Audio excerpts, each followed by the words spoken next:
Hello everyone, this is Pom bringing you a new tier list.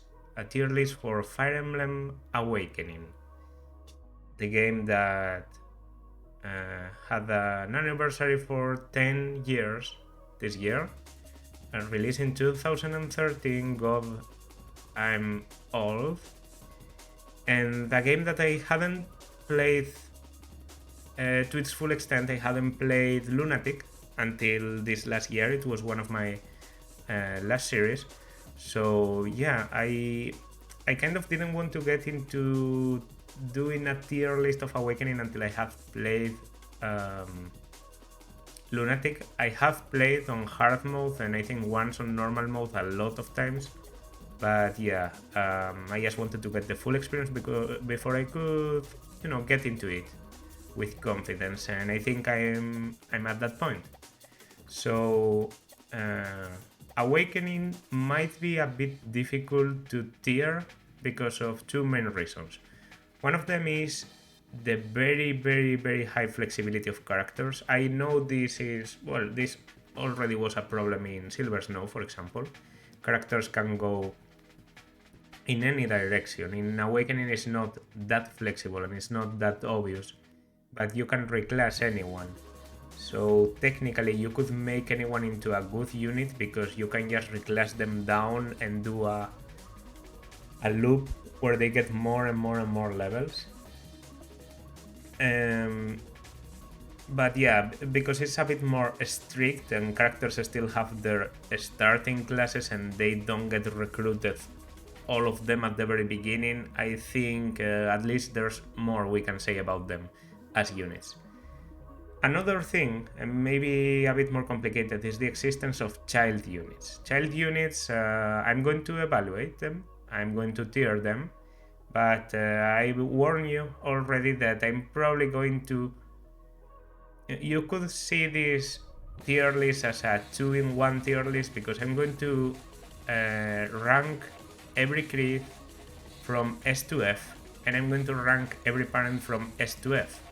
But probably almost every kid is stronger than almost every parent. I just didn't want to divide the tier list completely, so I'm going to, compare the children to each other and compare the parents to each other, so that if we can so that you can understand me more or less. I'm going to be talking about the viability of each of the children, but of course, whenever you get a children, it's probably going to be stronger than anyone in the first generation. I do think there are advantages in the first generation compared to the children, surprisingly so, but yeah, there are far and few. So we're going to be starting with a pretty peculiar unit on Anna. Anna is, the mascot of the series, and Awakening was the first game when she became playable, unless I'm mistaken, I might be. But I'm pretty sure Anna became playable in this game for the first time, and she's a pre-promo unit that has a pretty unique class because it's a class that not a lot of people are good at being, which is Trickster. She has a base C ranking swords and D ranking in staves, high speed, high luck, very high luck, and a pretty decent HP pool too that makes sure that her dodge is just off the roof. By the point you get her, she's probably going to be the most dodgy unit you will have for a while.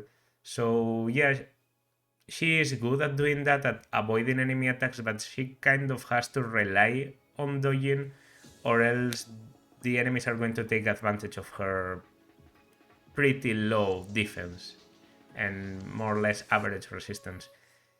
She might have some trouble on the doing damage department, but because she has a mixed offensive spread with a bit of attack and a bit of magic, she can make Levin swords hit pretty hard, and so yeah, you can at least target resistance or defense depending on the circumstances. It's true that Levin swords are of course not free. It is of course better to attack with a steel sword if you have it available, but yeah.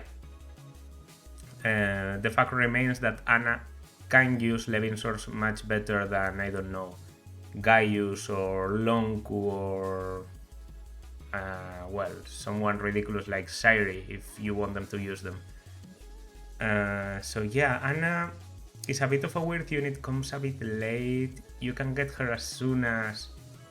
I think you can get her before renewal, so, you know, before the... don't speak her name.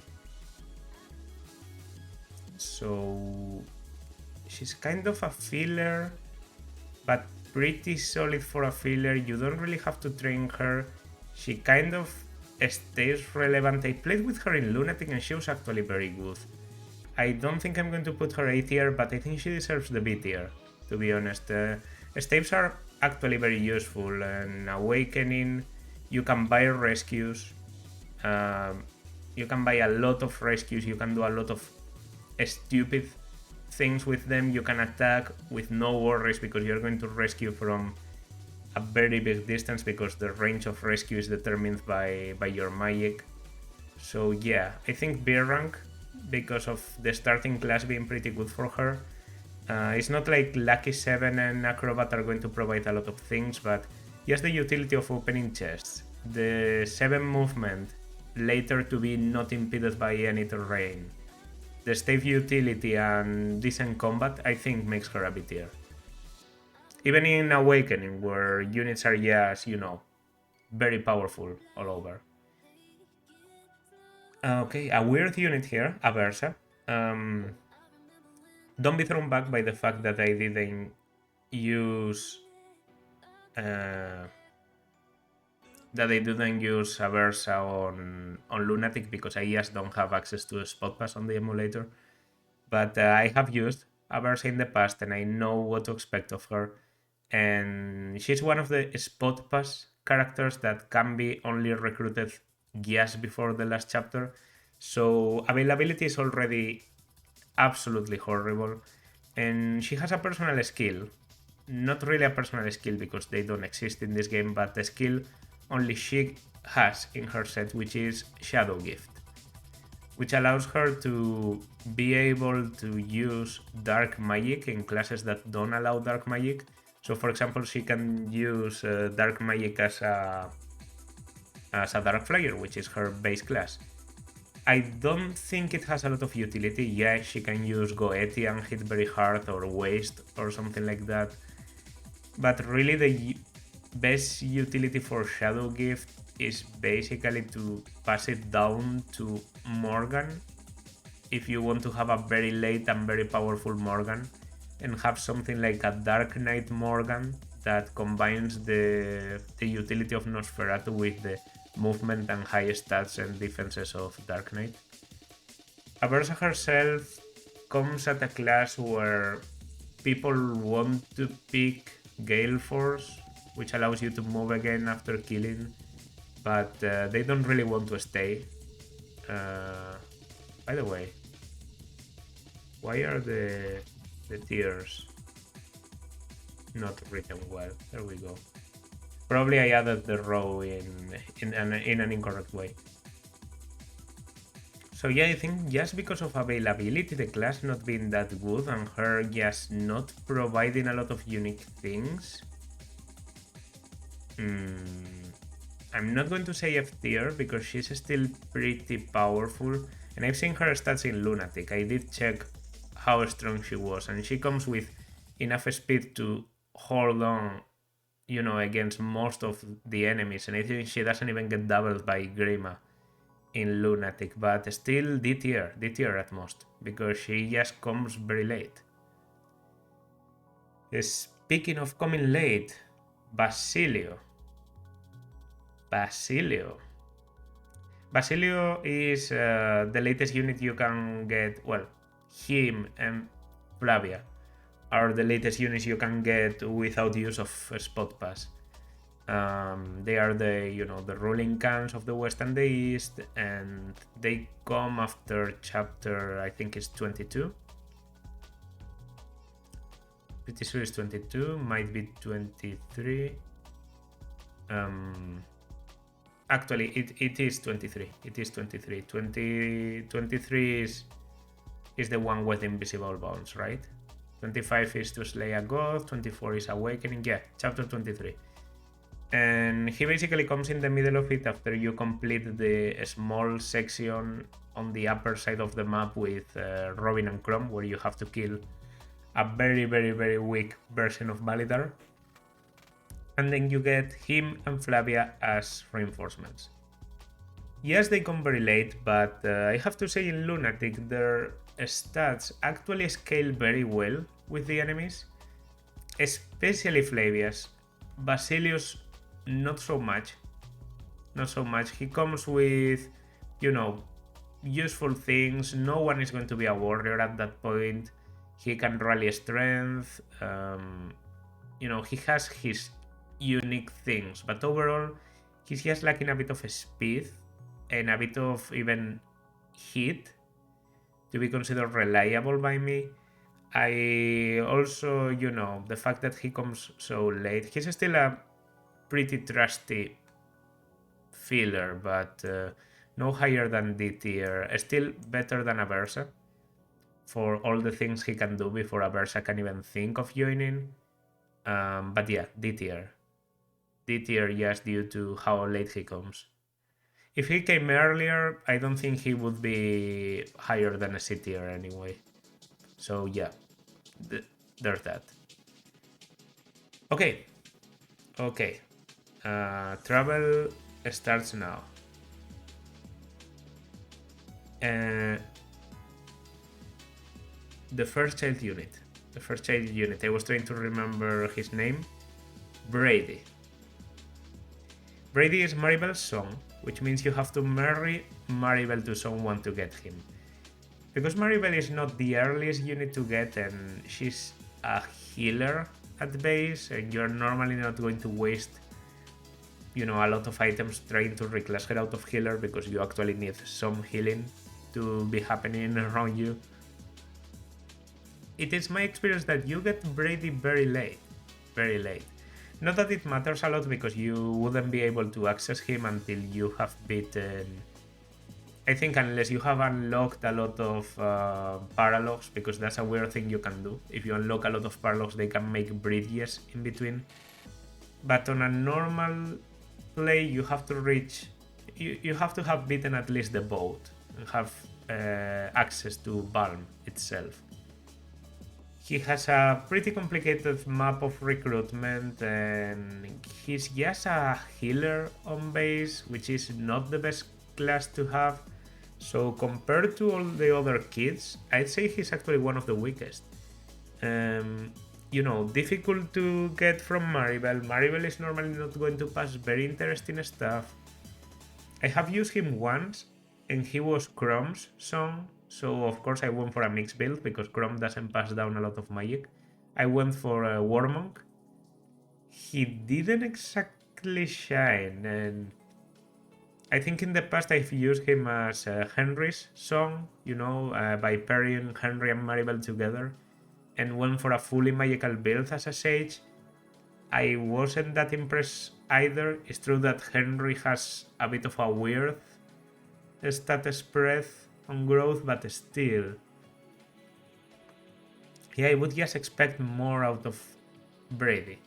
Of course, his growths, when I say they aren't the best, I mean they aren't the best for a kid. He's still, you know, must have at least 40 on every stat. I'm pretty sure he's kind of tanky for a healer. The problem basically relies on him not having out of offense, and that you don't really need a staff bot when at that point in the game you already have, you know, Falconites, Sages, Anna herself. If you really want to have a staff bot, she's going to do a better job. So as a kid, I think he's basically the worst you can get. I'm going to, you know, I'm going to take this slowly, and I'm not going to put him on F tier because it's a bit too low, but I'm going to put him on D tier. D tier under Aversa? I mean, I think he still has more potential and more flexibility than Aversa. But I do think even Basilio provides more things, because Basilio, you have to make no effort to get him, and he's going to help you for the last 3 maps in the game. Rally strength is good. Brady just basically has everything that his parents have passed down to him, so yeah, as a unit I would say Basilio has more merit. So yeah, I will keep it like this. Alright. Cherche. Weird unit, Cherche. She's a flyer, she's a wyvern knight, and you don't get any other wyvern knight except for her song. So basically you're not going to get any wyvern knight until you get Cherche, unless you go through the trouble of reclassing. There are some viable reclasses for wyvern. There's Sully, that does quite well as a reclass wyvern. There's Frederick, definitely, because Frederick has good bases on both lances and axes. Panne also does very well as a wyvern reclass, but yeah, you have to invest on them to reclass them, while Cherche just comes as one. On Lunatic, her strength and her defense scale pretty well with the enemy. Speed not so much. Comes with a hammer on a map full of armors. So it's clear what the game wants you to do. They want you to just, snowball with Cherche a little bit and kill a lot of enemies in the map. The problem is that Awakening doesn't really work that well. You can't just snowball, you have to snowball, then go back, reclass into a base class and snowball again. And Cherche kind of has the weird problem of being on her best possible class from the beginning. So whatever you reclass her to is just going to be worse, especially considering her reclass options are Cleric and Troubadour. I've heard many a thing about the virtues of, Cherche already having a good base of access, making her supposedly, theoretically, a good war cleric. But I'm not going to trust that 10% magic growth, no sir. So I basically think Cherche is a bit rigid as a unit, not really flexible, because you have to go wyvern, you don't really have many options, and the skills on wyvern are decent but not that crazy. It's not like she's a filler, but she comes late enough that you could consider her to be the type of unit that you have to struggle a bit to fit into your army. So I definitely have more trouble using her than Anna. But she's strong, If you give her some kills, she's still a wyvern, tanky, strong, flies, can carry people and has a pretty strong kid. So using her has that secondary advantage. So I'm going to put her on C tier. I think C tier is pretty fair.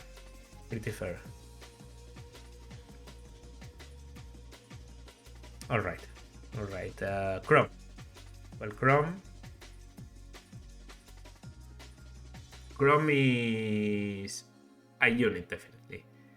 Chrom is the Lord in this game, so he's force deployed on every map. Unlike Robin, I do think Robin is, very strong and you should probably deploy Robin on every map, but Robin is not mandatory. Chrom is.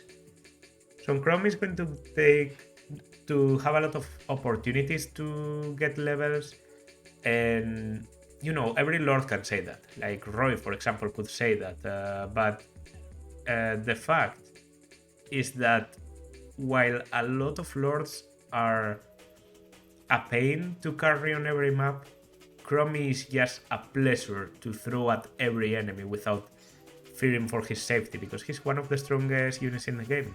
Comes very early, has very solid growths all around. The only things he doesn't have is magic and resistance.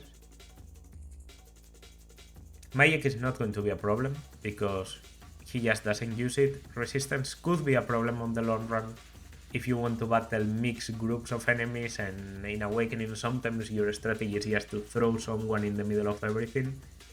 But yeah, good base class with swords, which are useful at the beginning, and then on promotion he gets lances, so he gets access to that coveted 1-2 range with javelins.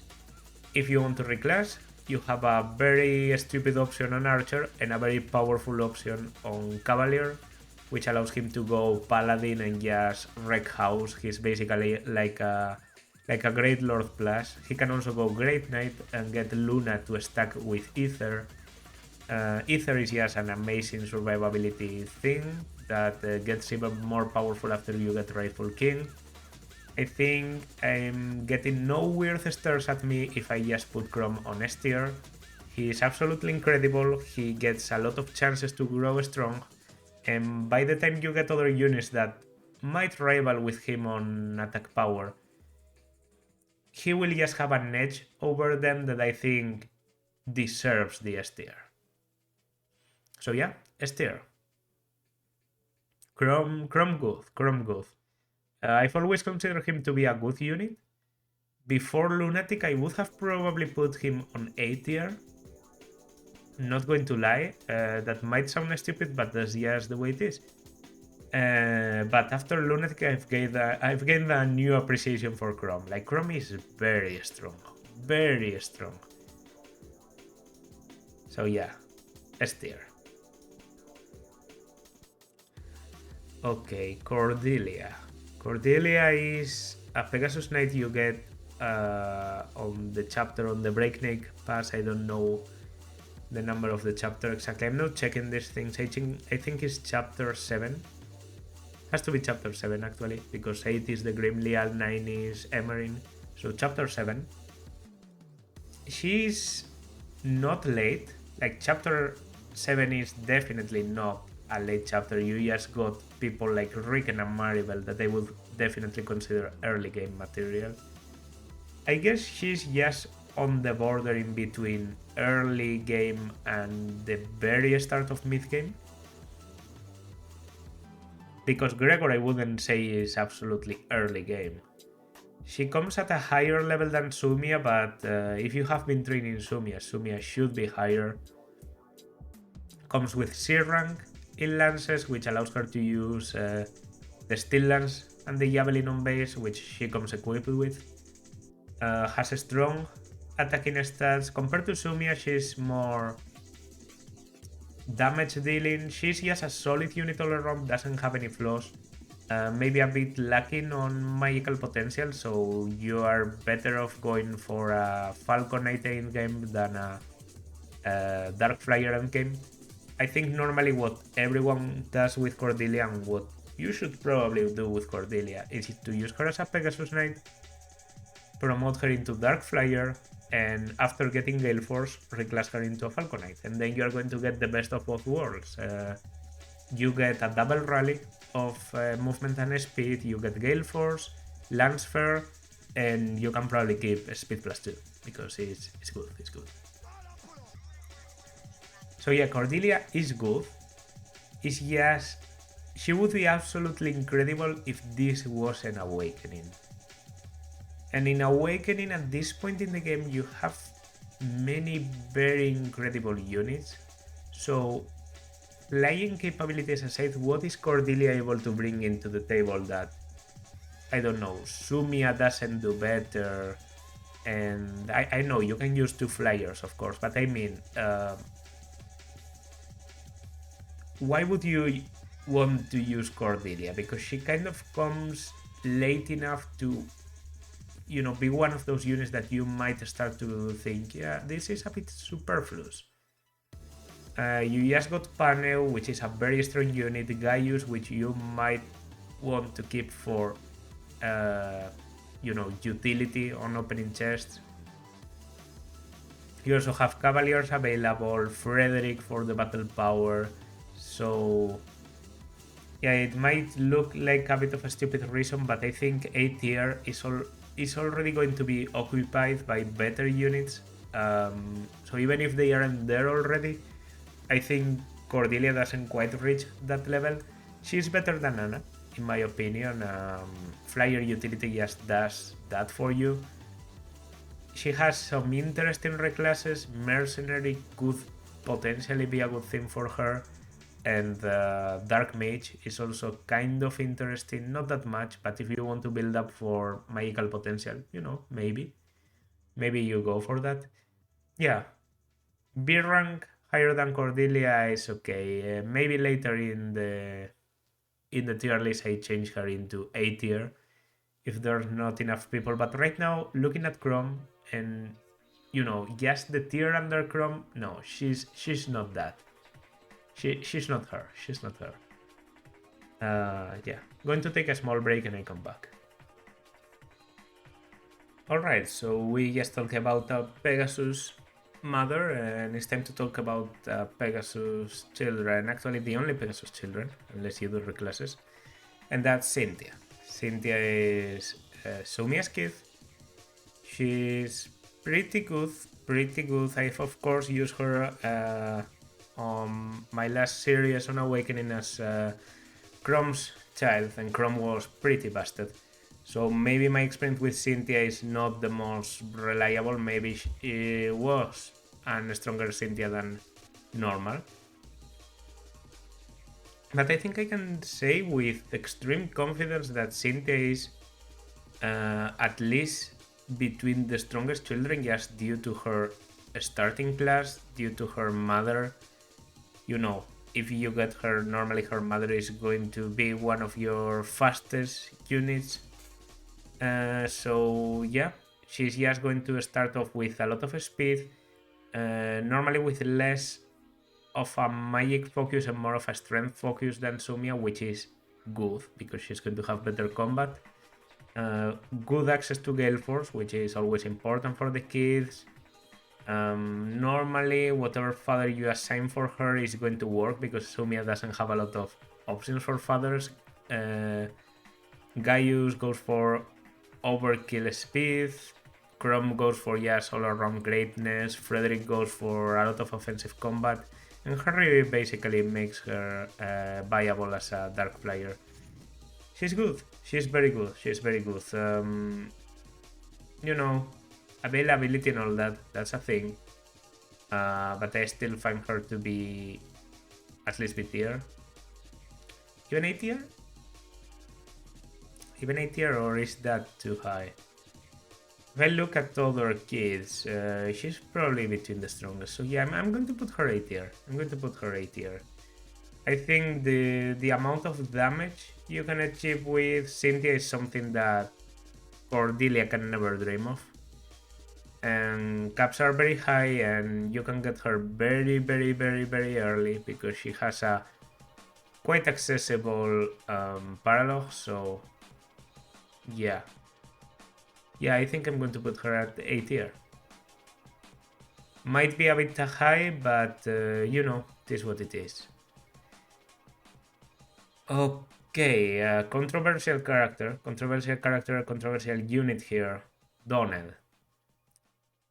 Donnel is the trainiest of trainees. When you get him, he's probably one of the weakest units you will ever have the displeasure of using, and he has very good growth and a unit skill that a class skill as a villager that basically allows him to get plus 20% on every growth. And I would like to say that Donnel doesn't grow up enough to compensate his starting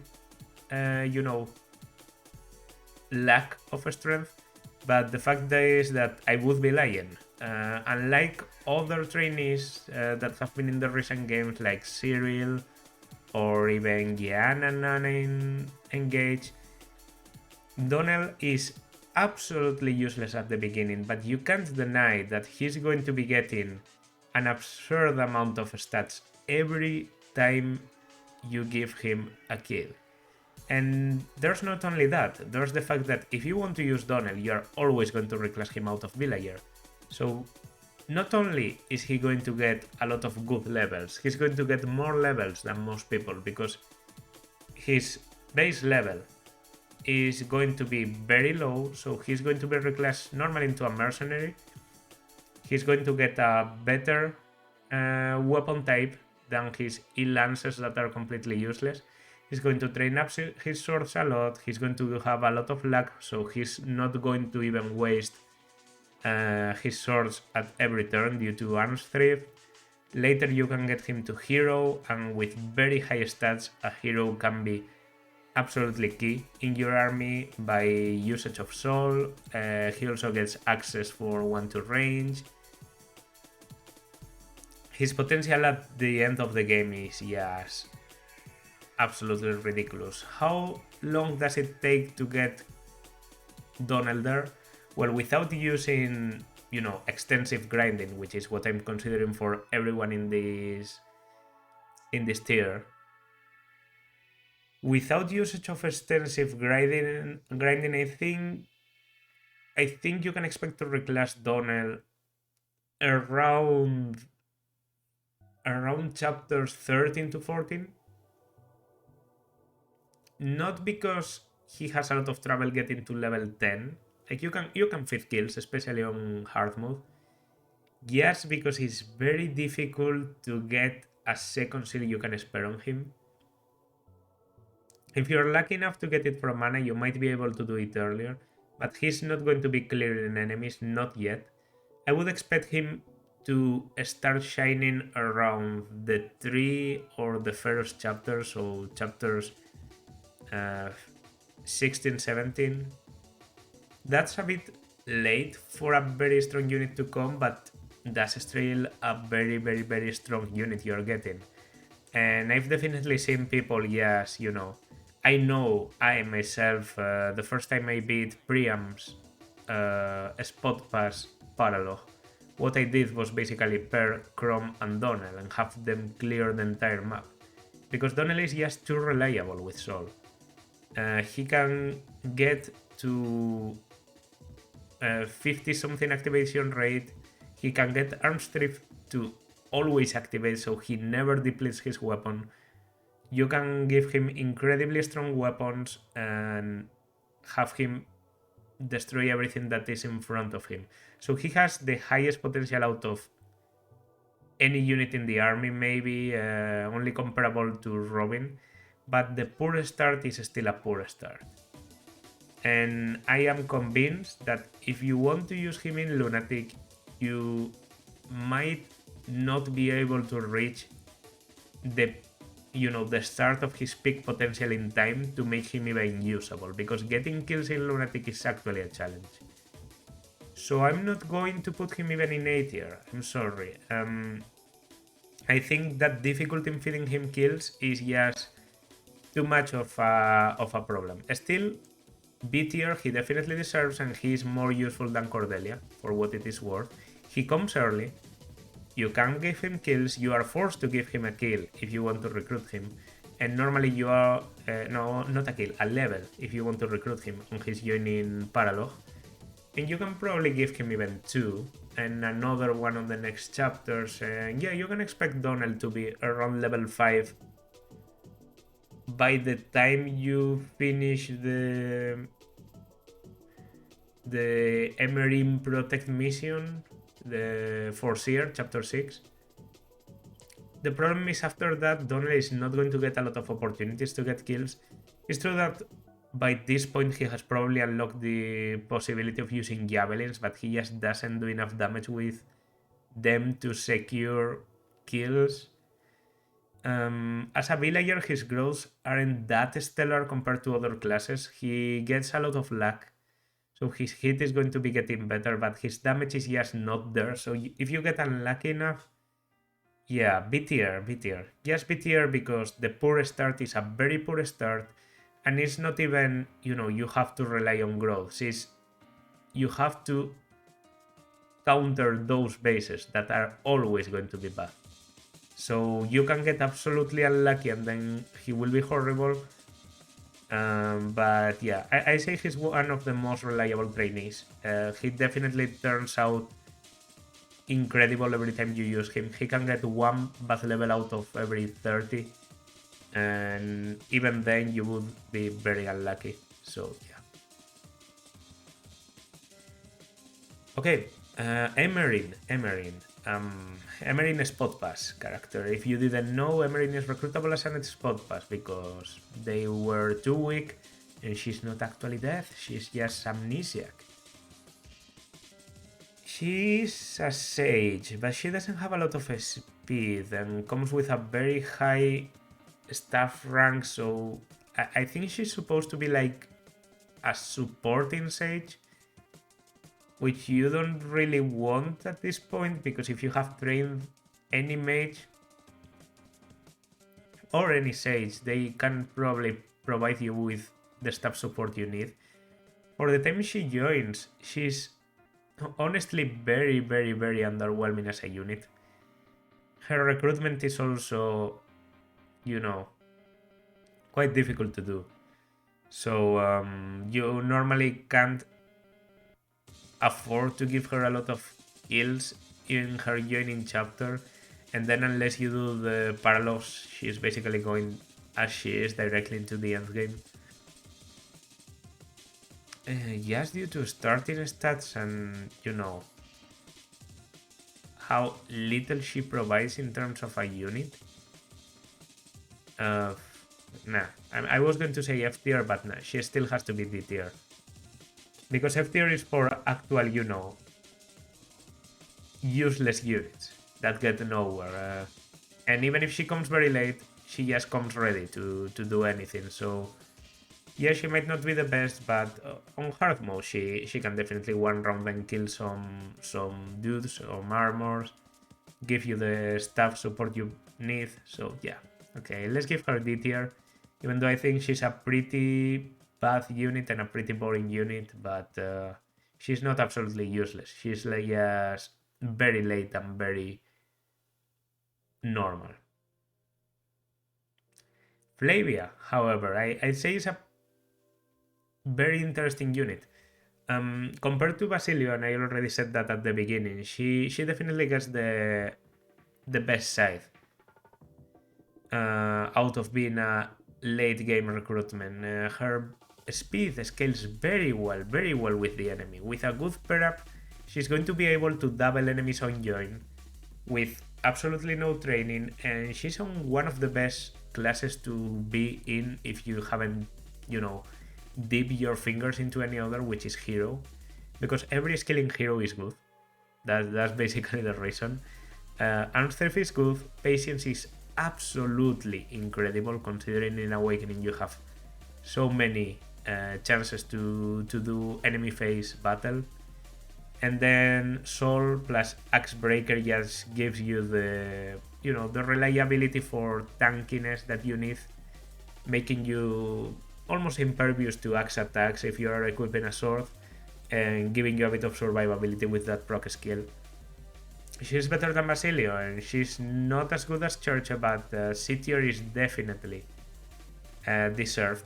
I've seen that in 0% growth run, Basilio is actually key to defeating most of the game, because by the time you get I think I just call her Basilia, but okay, Flavia.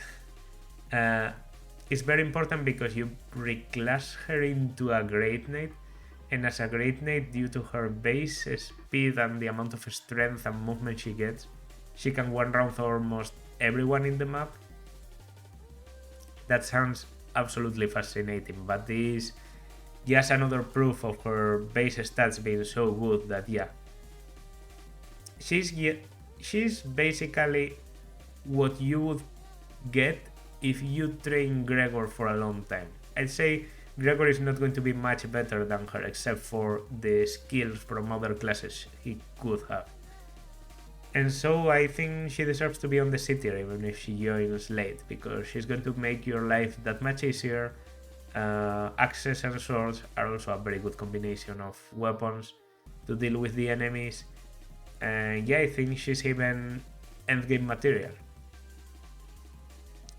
Of course, she's going to have trouble with, not having a lot of supports and, people to support with in general, because she doesn't get a lot of supports, only Robin and Basilio. But Basilio plus Flavia is probably a good combination to have for them both to go into battle together. And I'd say Flavia is more valuable because she's going to be in front of the formation. She's the better one out of the two, and yeah, C rank is just absolutely fair. Alright. Frederick, a long debated unit. Awakening was my first Fire Emblem game, and I remember when I played it, it was it was led to me by a friend, and he told me the following. He told me two things are very important about Fire Emblem. The first one, you're going to have to ship people together. You're going to have to make couples. And he said, why would I want to make couples? Makes no sense. And he told me, it's actually very important. It's a core mechanic. Okay, that's fair. And he was absolutely right about that. And he also told me, okay, you're going to get a character named Frederick very early in the game, but you shouldn't use him because he's an experienced thief. Mind you, this was 8-9 years ago. Awakening have come out like 1 year ago, so I guess 9 years ago. He was actually very wrong about that because Frederick is not an XP thief. Frederick is just a pre-prom, and because that was our first Fire Emblem game, we didn't know exactly what a pre-promo meant. But Frederick is a very strong unit by the time you get him, and you should just take full advantage of that. In difficulty modes like Lunatic, I think actively not using Frederick is just hurting yourself. You can just look at my playthrough and you can see that I didn't use Frederick on the long run. I actually allowed Frederick to get killed on chapter, what was it, chapter 12, the one where you get Cherche, because he had basically fulfilled his role. Does that mean I didn't use Frederick, that I benched him when I had the opportunity? No, of course not. You know why? Because he's good. He can kill people, he can set up kills for you and for your good units, and he can do things that other people simply can't. It's true that Frederick, if you compare him to other Jagen or Oifi, and I hate to say the Oifi archetype, but he's definitely the Oifi archetype, the Jagen that lasts. If you compare him to others in that category, he might be a bit too strong. So at the beginning of the game, you might have trouble using Frederick to weaken people and without killing them. But if you have trouble doing that and the only thing you can do to survive that turn is to kill that unit, then just kill them with Frederick. It's really 10 kills over the span of the first 10 chapters going to make that big a difference? Yeah, of course, if you want to train Donnel or Virion or weak people like that, you are going to need the help, but isn't exactly that why you should consider Frederick to be a good unit? Because he's able to take care of difficult things while your weak units are distracted and growing. While your growth units are taking kills with a lot of care and precision, Frederick can just go around and clean up the ones you don't want to deal with. And if you want that unit to turn very strong, you know what you can do? You can pair Frederick with them. Because Frederick, surprise, gives a lot of good stats. And if Frederick assists when you attack, that unit might already be dead. To be honest, I think the easiest way to give Donnel a fair amount of kills on his joining chapter is to pair him with Frederick. Because Frederick will provide him with 4 strength, with a lot of defense, And sometimes, if you are just, chipping an enemy a bit, you might be lucky enough that Frederick joins and finishes the job, and the most of the experience is going to go to Donnel. Frederick is just incomparable to any other unit. It's true, on the long run, his potential is not as high as others, and it's true that outside of Lunatic, maybe you don't need him as much. But at least A tier, he has to be A tier and higher than Cynthia, of course. If I consider Frederick to be good before Lunatic, you can imagine how I am about Frederick now, because he's absolutely essential on Lunatic and above. I have no doubt that Lunatic Plus is just the Frederick Fest. Frederick can fall off, and the reclassing system does hurt him a lot because he's going to keep a very high internal level. But I once reclassed him as a Wyvern Lord, and he actually did very well. He kept Luna, he was able to kill a lot of people, he had flying capabilities, and yeah, overall he was a very good unit. Very solid unit with almost no cost at all for me. So yeah, when you look at Frederick, you don't have to see an experienced sponge. You have to see a very, very good method to kill people without having to worry with any of your other units. Frederick is just your walking, talking delete button. And also, he's just a pretty cool dude. Gaius.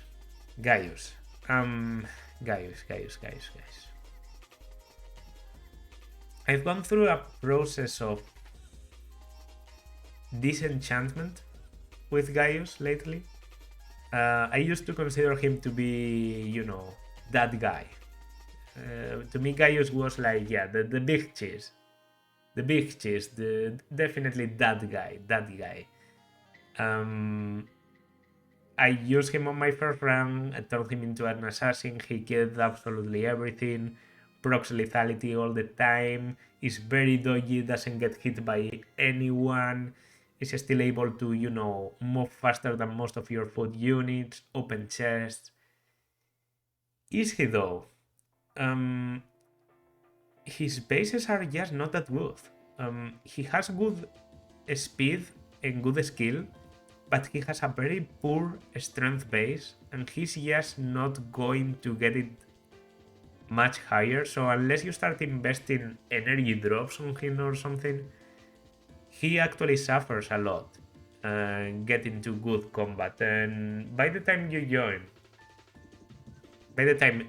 Gaius joins, next chapter is going to be a very open chapter, the one on the Breakneck Pass with Cordelia and all that. And I find that Gaius just can't compare to Lon'qu, Chrom, Robin, Frederick, Stahl if you have been training him, Sully if you have been training her, I don't know, Panne. Yes, everyone and their mother can do combat better than Gaius. And it's true, he has something that they are never going to have, or that normally they are not going to have, which is the utility on being a thief. But is it really worth it? In my experience, the first time I played the game, Gaius was a unit that had absolutely no trouble killing people on mid to late game, and I still maintain that is probably what most people have experienced with Gaius. But if you really want to use Gaius, let me tell you, my best recommendation right now is that when you get to level 10 Thief, you reclass him. Because he has a lot of speed and a lot of skill as a unit, so he needs the class to supplement the things he's lacking.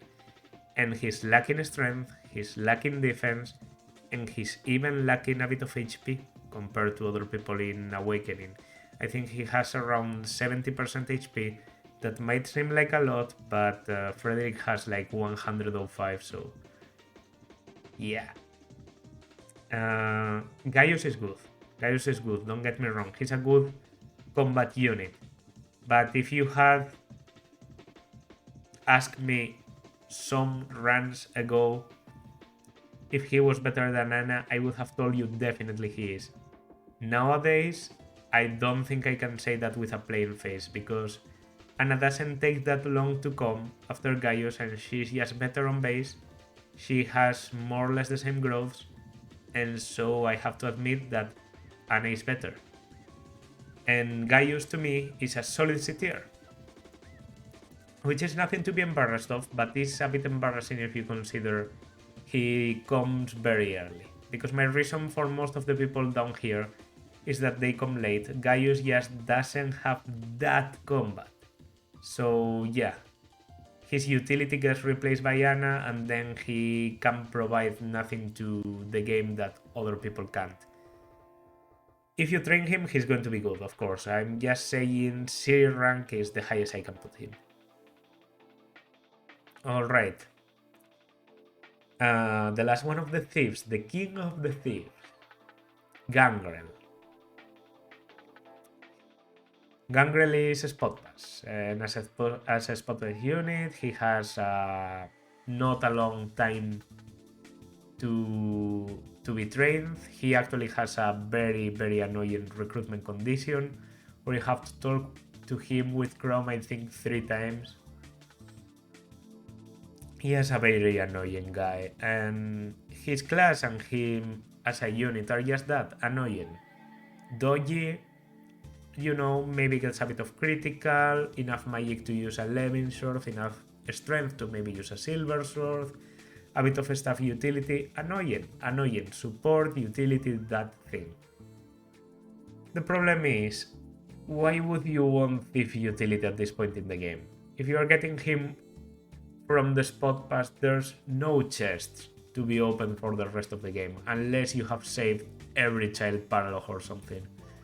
So, what's the point of the thief utility? And is Gangrel really going to do the rescuing better than a dedicated mage unit?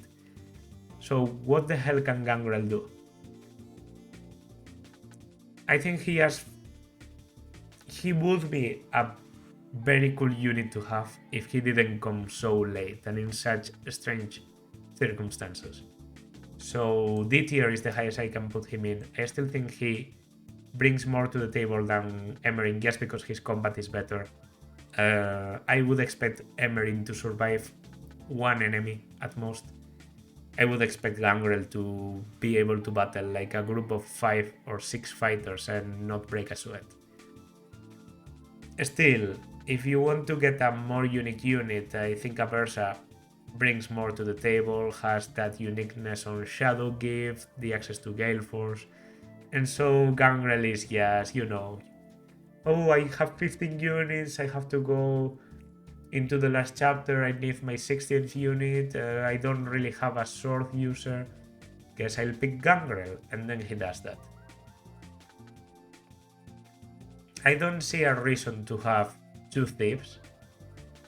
In other words, I could see you having Darkflyer, Cynthia, and Aversa in the same team. That wouldn't look too repetitive to me, but if you have Anna and Gangrel, I would be like, why the hell do you have 2 tricksters? So yeah, there's that. Of course, I could be wrong. Maybe there are some incredible uses for Gangrel in the last chapter he is in with you, but yeah, not that incredible, not that interesting as a unit. So D tier, low D tier, I think is good enough for him. Now, I mentioned this guy previously on Cherche's analysis, but this is Gerome. Gerome is Cherche's son, and he's a Wyvern Lord, the second Wyvern Lord you get, the second base Wyvern Lord. Because Cherche is such a late joining character, actually the latest joining mother in the game, unless of course you make one of the children into a mother, because that is doable, unfortunately. Because of that, Gerome is normally going to be one of your latest joining children. His joining paralog is kind of a reflection of that, because it's a very difficult one Very open spaces, have to take care of some NPCs too. A lot of wyverns on the enemies, lot of berserkers. He has very strong physical, powerful enemies that are going gung-ho on you. And yeah, Gerome is a strong unit, definitely. How does he compare to other kids? He's pretty good, but he's not, I think, incredible enough to justify his late joining comparing to them. There's also the trouble that Cherche normally doesn't pass down anything interesting, and by normally I mean never. Yeah, if you go Griffon Rider with Cherche, you can maybe pass Deliverer so that Gerome can get Deliverer without having to bother with Griffon. But I don't know, that would be not a big problem for Gerome to just pick Deliverer on his way by doing a bit of, 10 levels as a Griffon. His father is probably going to make or break Gerome. I think the father is very determining here. I think the father is going to make a big difference. And as such, I can't really say that Gerome is a consistently incredible character, because he depends too much on how you recruit him, on how early you are able to get him, on who is going to pass down skills and what skills are going to be those, what growths you can give him. He's still very good. Better than Cherche? Yes, definitely. I don't think there's ever been a time where I've been using Cherche and Gerome at the same time and I didn't clearly notice Gerome being better. And because Cherche joins so late, I don't think availability can even be put as a reason in favor of Cherche, because Cherche joins mid-game and Gerome does too. The difference in chapters is just the same difference in chapters between, I don't know, Lon'qu and Cordelia, which is like 3-4 chapters. So higher level than Cherche. B tier for me. Higher than Anna? No. I think I'm in a bit of an Anna appreciation strike. I think Anna comes very early, doesn't need the help of anyone to be good. Gerome does need some investment, even if that investment comes in the form of his father. And he does suffer to a certain degree the same, the same problems that Cherche has with not being able to choose a good reclass because he's already in a good finishing class. So either you pass down so many good skills that he's never going to have to bother out of that, and as I said with Cherche, that's a bit of a problem, or you basically resign yourself to reclassing out of that, you go into Berserker, get Axe Fair, but then it's going to be a long way around. So good kid, just not a ready to go immediately kill everything kid. Cynthia does much better in that aspect in my opinion. Much earlier recruitment, much more ready from the very beginning. One of the few children that without a lot of investment can expect to get Gale Force on her starting set, and then yeah, that's basically it. That's game. So yeah, Gerome B rank is good.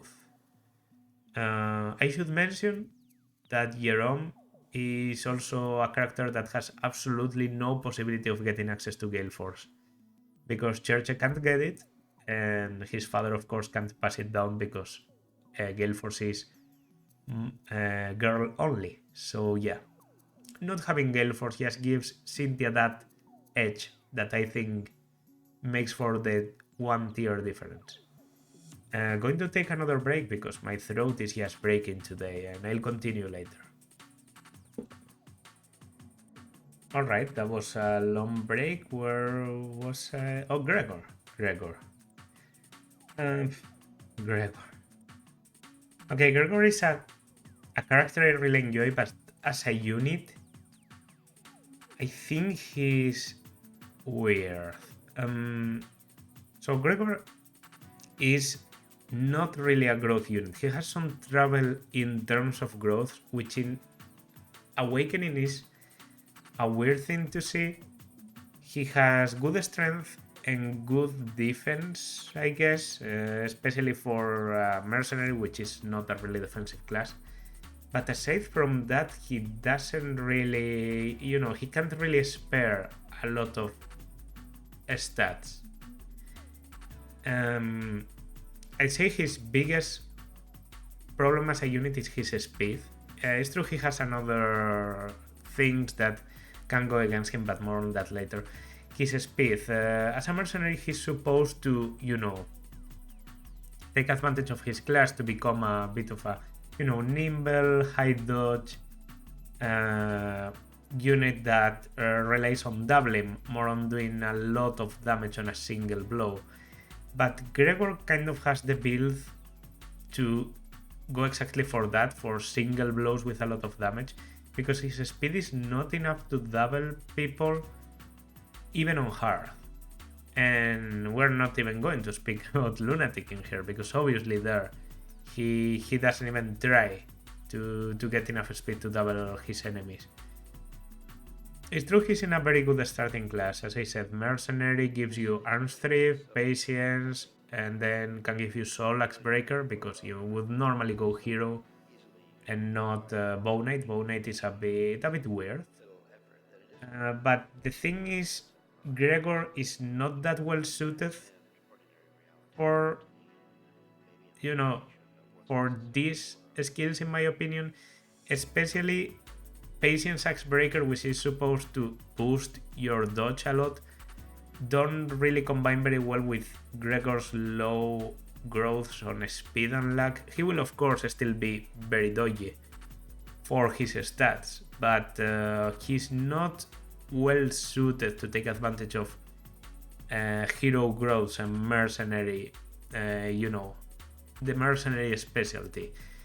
And this becomes even more obvious with Arms Thrift. In my experience, Gregor can get up to at most 20 luck at the end of the game or so. So that means, you still have a 40% of keeping your weapon without breaking, but that's less than reliable. So it is a help, but it's never going to be as powerful as, well, not even Donnel's, but Severas or Inigo's, or really even Cordelia reclass as a hero Arm Thrift.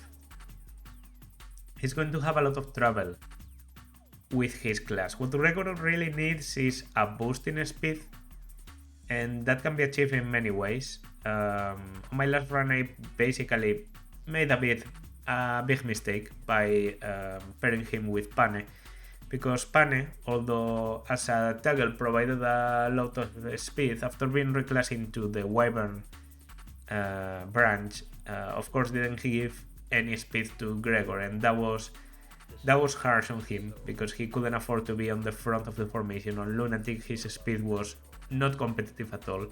It wasn't a matter of not doubling anymore, it was a matter of being doubled.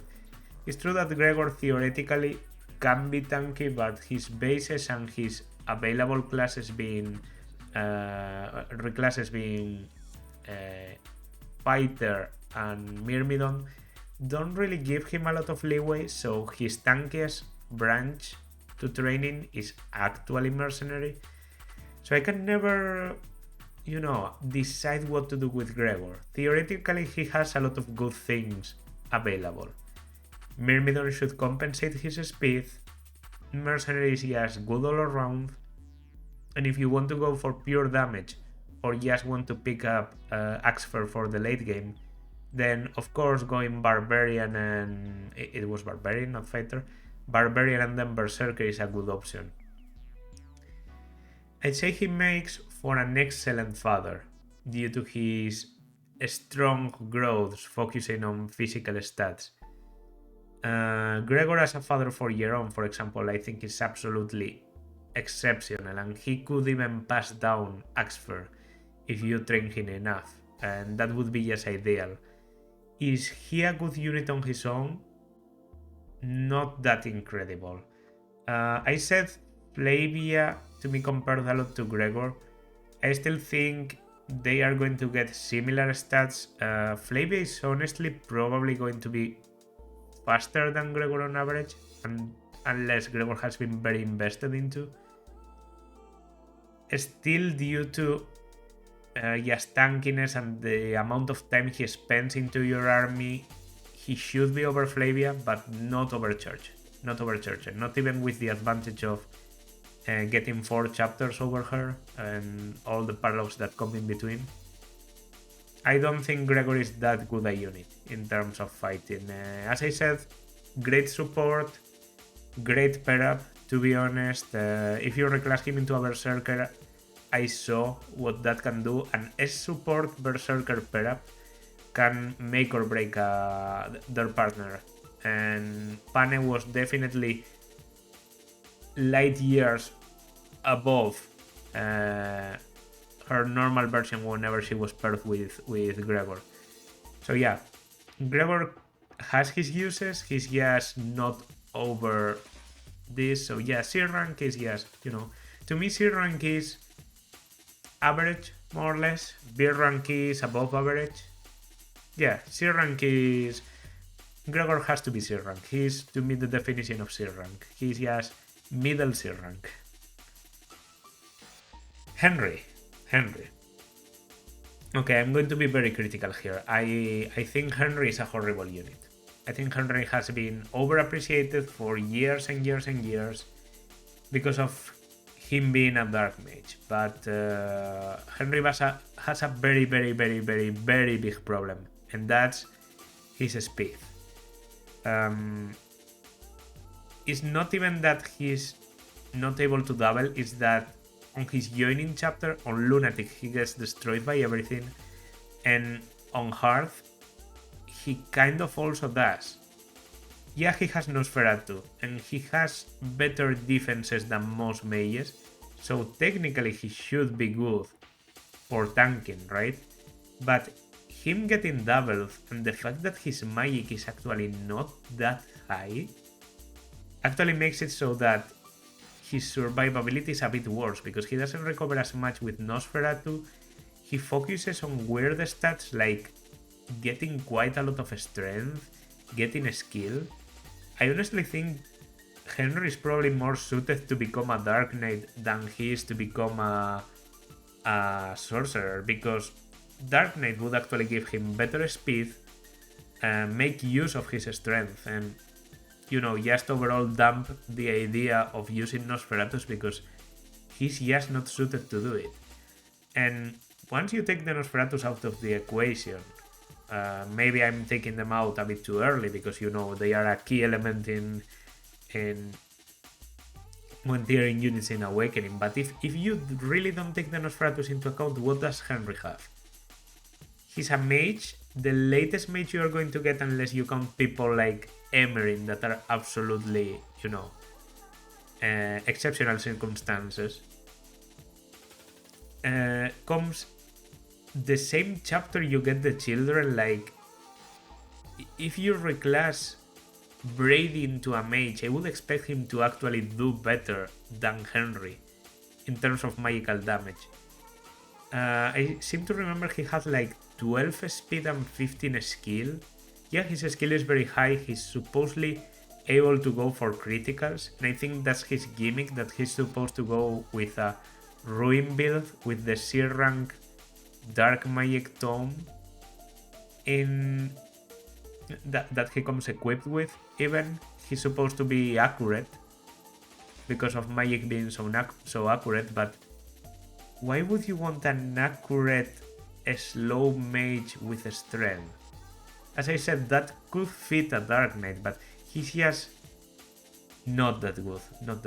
I don't even think he deserves to be in C rank. I honestly think, even though he can be a sorcerer and he has access to sorcerer, the time you take to build him as a sorcerer just doesn't compensate compared to reclassing any of the kids. Or yeah, he has to be D rank for me.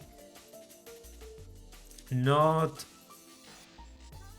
under Brady, but under Basilio. I I think even if Henry joins much earlier than Basilio, Basilio at least when he joins is a solid unit. Henry has needs as a unit. He needs to get kills, he needs to get experience, to get stats that he's not very good at getting either because his growths aren't that stellar. It's true that as a father he can be interesting because he passes down a bit of a mixed strength and magic build that can be valuable for children like Cynthia or I don't know. I know I was thinking about someone else. Owain. Owain can also be quite good if he's a children of Henry, but in general terms, I don't think Henry is worth it. By the way, I tried Berserker Henry in Lunatic. Obviously, Lunatic was not the best place to try it out, but I still think if he was able to do absolutely nothing in Lunatic, that probably means in hard mode he's able to do not a lot. Like, his reclassing options are just memes all around. Yeah, you can just, pick Wrath and then come back into the mage line and just have him get a lot of critical, but what is the point of all that critical? Getting criticals with Nosferatu to recover more health? That was never the problem with Nosferatu, and actually killing people can be detrimental to Nosferatu because more enemies will keep coming. So yeah, if Henry had a bit more magic, like 10 to 15% more magic, and he was just, a power mage, more focused on giving a single very strong blow, I would maybe consider him to be better, but he just doesn't have the magic or the speed or the anything. He just has a weird defense stat that I think doesn't complement him as well as other people think. I know he's a very popular character, I never cared for him that much, and I know I might get a bit of backlash by putting him so low as a dark mage, but yeah, I honestly don't give a fuck. Yeah. Inigo, aka Laszlo from Fates, but Inigo in this incarnation. The son of Olivia. That already in itself is a big thing and a big problem. A peculiar child because this means you have to marry your dancer. And getting support with your dancer is a bit weird to do. Because your dancer, basically the best way to get support with anyone is to pair them together with someone else, but you don't want your dancer to be paired with someone, right?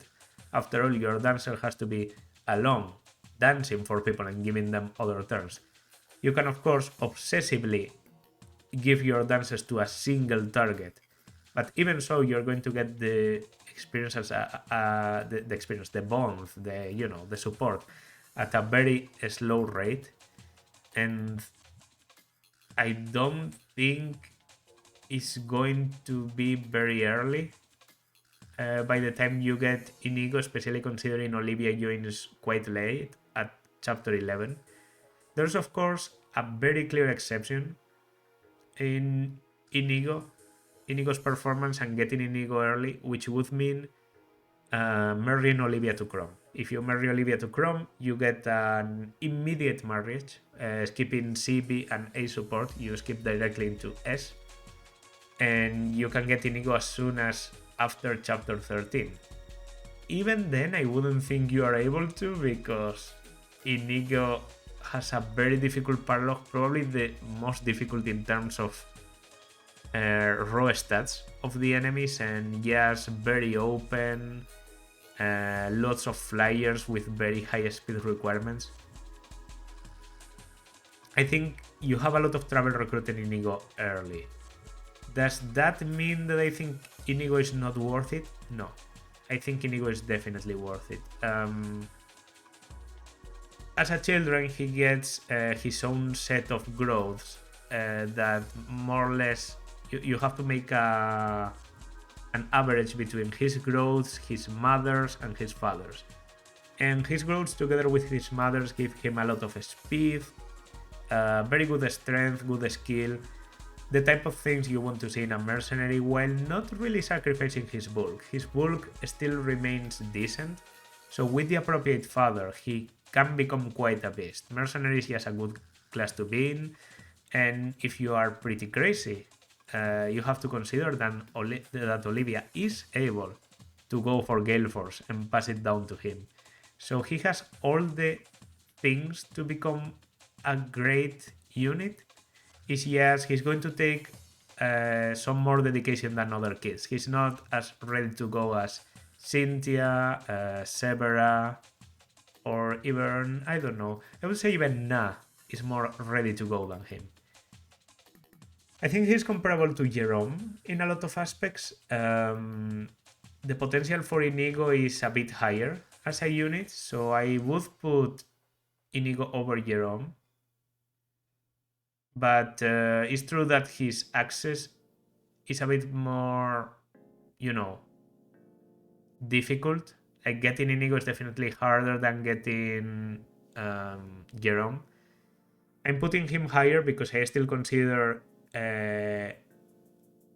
Chrom's Inigo to be one of the most powerful units I have ever used in this game. He's basically like another Lucina, ready to go from the beginning. As I said, difficult map to recruit him, but after you recruit him, you can expect him to keep up with the enemy's speed, get a decent amount of strength and defense, and Chrom would pass down Rightful King, which basically gives him plus 10% on activation skills. And that stacking with Soul is incredible for a hero. So yeah, Inigo is deceptively tanky, very, very, very dodgy, together with patience and Olivia's growth, potential to get the Gale Force, one of the strongest male children in that sense. I think that point in B rank is pretty good for him. I could put him over Anna, but I think Anna, yes, has so much time to do things before Inigo comes.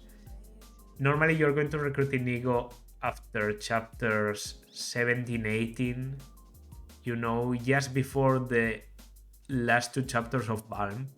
So yeah, he's very good, but he is also very good for less time than Anna. So I value that. I value the availability. So I think Anna is still higher for me. You could even see him, and I know this might sound a bit insane, as a diet Donnel. He's very similar to Donnel in the sense that he requires a lot of preparation, but once you get that preparation out of the way, he should snowball in a slightly lower fashion, but still, with higher bases. So I wouldn't use both of them at the same time, but if I haven't been training Donnel and I want to train someone and I've been using my dancer, I would think, okay, who's a good pair up for Olivia and what can I do in here? And just by passing down a good skill to Inigo, he's ready to go with his base set as a mercenary to hero. Of course, he can go Bow Knight, he can also consider reclassing into Myrmidon to go Assassin. I've done that, it's actually very fun to do too. He's flexible to a certain degree, so I think he deserves the B rank. Alright, Kellam. Kellam, ironically, Kellam I think is a unit not to be ignored at all. Definitely overlooked, there's an armor, but his growths, his personal growths are actually very good, and he comes so early that if you get him out of the armor course, you can actually do a lot with him. He gets a good amount of speed, defense, and strength, which are just the three most valuable physical stats you can have. So if you get him into a physical class, he should do good, right? The problem is that Kellam doesn't really have a lot of acceptable physical classes to get into. I tried the Assassin Kellam and he was decent, but not as good as I was expecting. To this day, I maintain that maybe going thief, then assassin, and then going back into Great Knight is probably the best thing you can do, because you get to keep both the sword rank and the lance rank, and you end up in an average class with enough speed to maybe not get doubled, enough attack power to do, good damage, and that adaptability of being able to use the entire weapon triangle. He has an interesting unit because no one else can do the tanking job as well as he does, and if there's something Kellam has, is defense. The only other comparable tank to me that doesn't rely completely on, soul and ether and stuff like that would be the unit I'm going to talk about after him, Kjelle.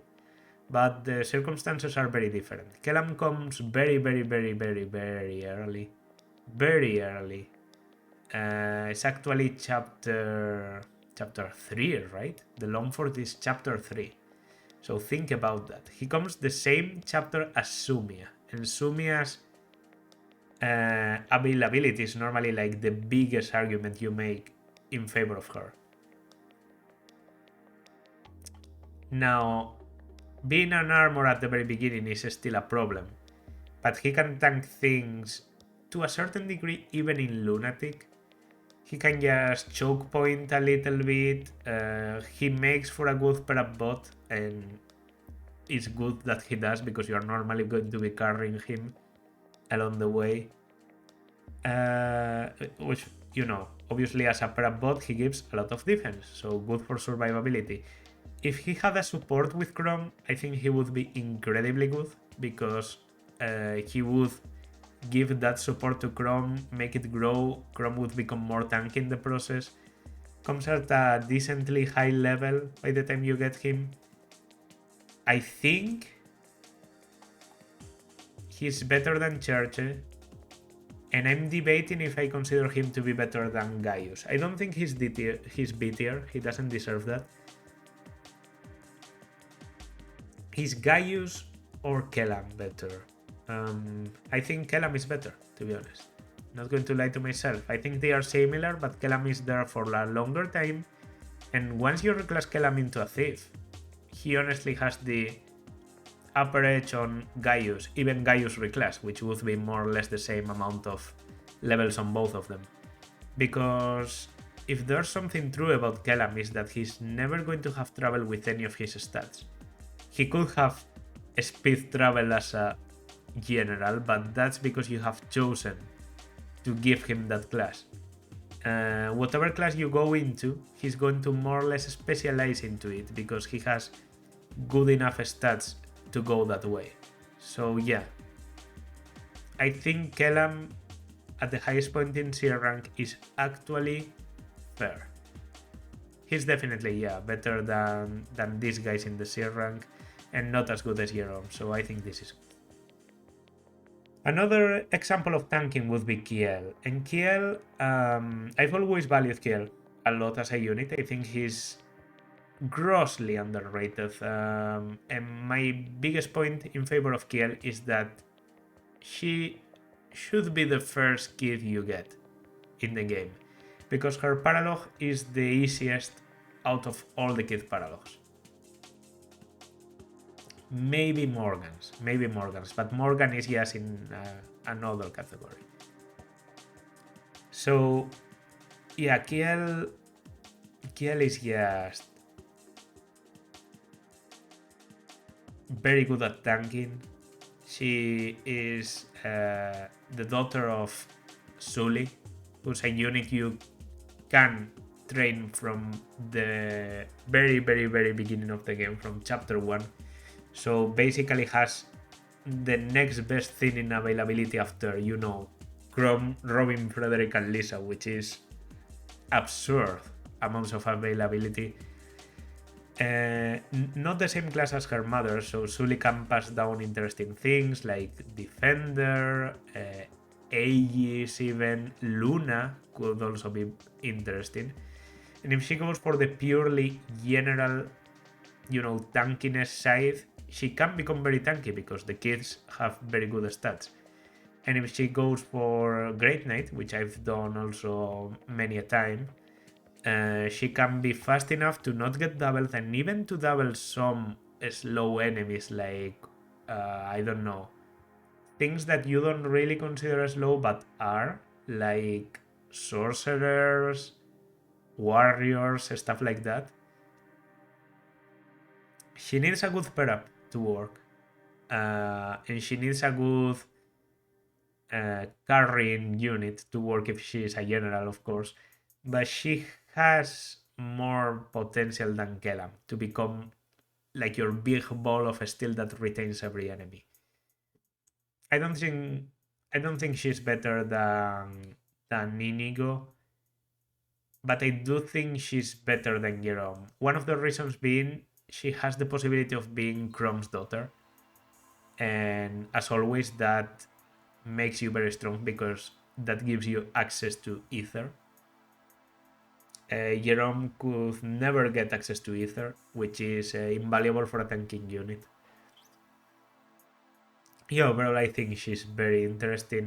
Not as good as Inigo, but doesn't require as much preparation. So yeah, they're in between. These three can probably be, they can go one way or the other. I think Inigo is clearly the strongest of them, but I think Gerome could be considered better. I still prefer Kjelle because of, availability. You are going to get Sully married very early, so getting Kjelle ready as an armor, yes, after chapter 13 and already using her on the boat and especially on the beach map, on the first one in Balm, the resistance one where you save Sairi, where tanking is actually quite valuable. Yeah, I think she can do a lot. So yeah, there you have it. Okay, another children. This is Laurent. Laurent is the son of Miriel, and God knows I don't like Miriel as a character, but I am able to appreciate the things that Miriel brings into the table, even if you have Robin. There's no debating that mages are very good in Awakening, so having more than one is not going to cause you trouble. And Miriel has something very good going on for her, which is she has access to Sorcerer, and she passes that down to Laurent. If Laurent is able to get a decent father that gives him some tankiness, maintains his magic, yeah, he just needs the bulk, really, because Miriel, the big problem she has as a sorcerer is her frailness.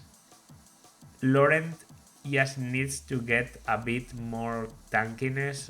Last time I went for a very weird thing where I paired Miriel with Bike, and Laurent ended up being like a Dark Knight and he wasn't very good at it.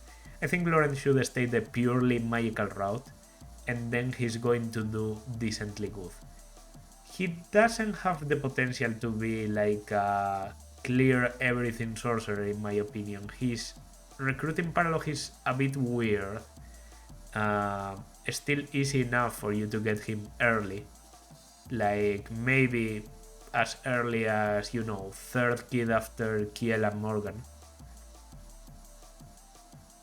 But he is weird. Just weird. Mages don't really have the best reputation for tankiness, so you're going to have to baby him to a certain degree. I think this might be the first child that I'm comfortable putting at C tier, because it really depends on what you can give him as a father, and the fact remains that there's not a lot of fathers that want to pair up with Miriel. I think the only one I can think of is maybe pairing Henry with Miriel. That way, Laurent does get magic and tankiness, but then Miriel and Henry kind of don't get that good as a result. So you are kind of sacrificing the father for the children. And who else? Yeah, Robin, I mean. Robin, of course, is a good parent, but we all know that. Laurent is definitely better than these guys, but I think just because of his limitations to be a magical unit and him, having some trouble and needing some help for the Nosferatu tanking, I think I could do more with Cherche than I could with Laurent. And as I said, I'm valuing them as children, as everything they can provide to the campaign. So if I had to pick some children, I would definitely pick these four above Laurent by a difference of 1 tier. So yeah, this is fair. This is fair. Wow, Libra. Okay. Awakening is actually turning out to be much more interesting to talk about than I thought originally. Like, this is what happens. It's so much better than Three Houses, because this is what happens when you can recruit units a long time, and some of them are pre-promos, some of them have lower levels, different weapon ranks. That's just linear Fire Emblem for you. Libra is good. Libra is good. Libra is a filler. And I've actually gained a new appreciation for him after this run, because I discovered if you reclass Libra into a mage, he turns into an absolute monster. And yeah, he has like a slight edge of availability of Verana, but I don't think that's what makes him better than Anna. I think it's just his pure focus into certain stats, especially magic. While Anna struggles a little bit because she doesn't have it clear if she wants to go physical or magical or something. Libra from the get-go decides I want to go magical, and if you keep him as a war monk, he's going to do a good job. But reclassing him into either a mage or a dark mage, I think, is the thing to do.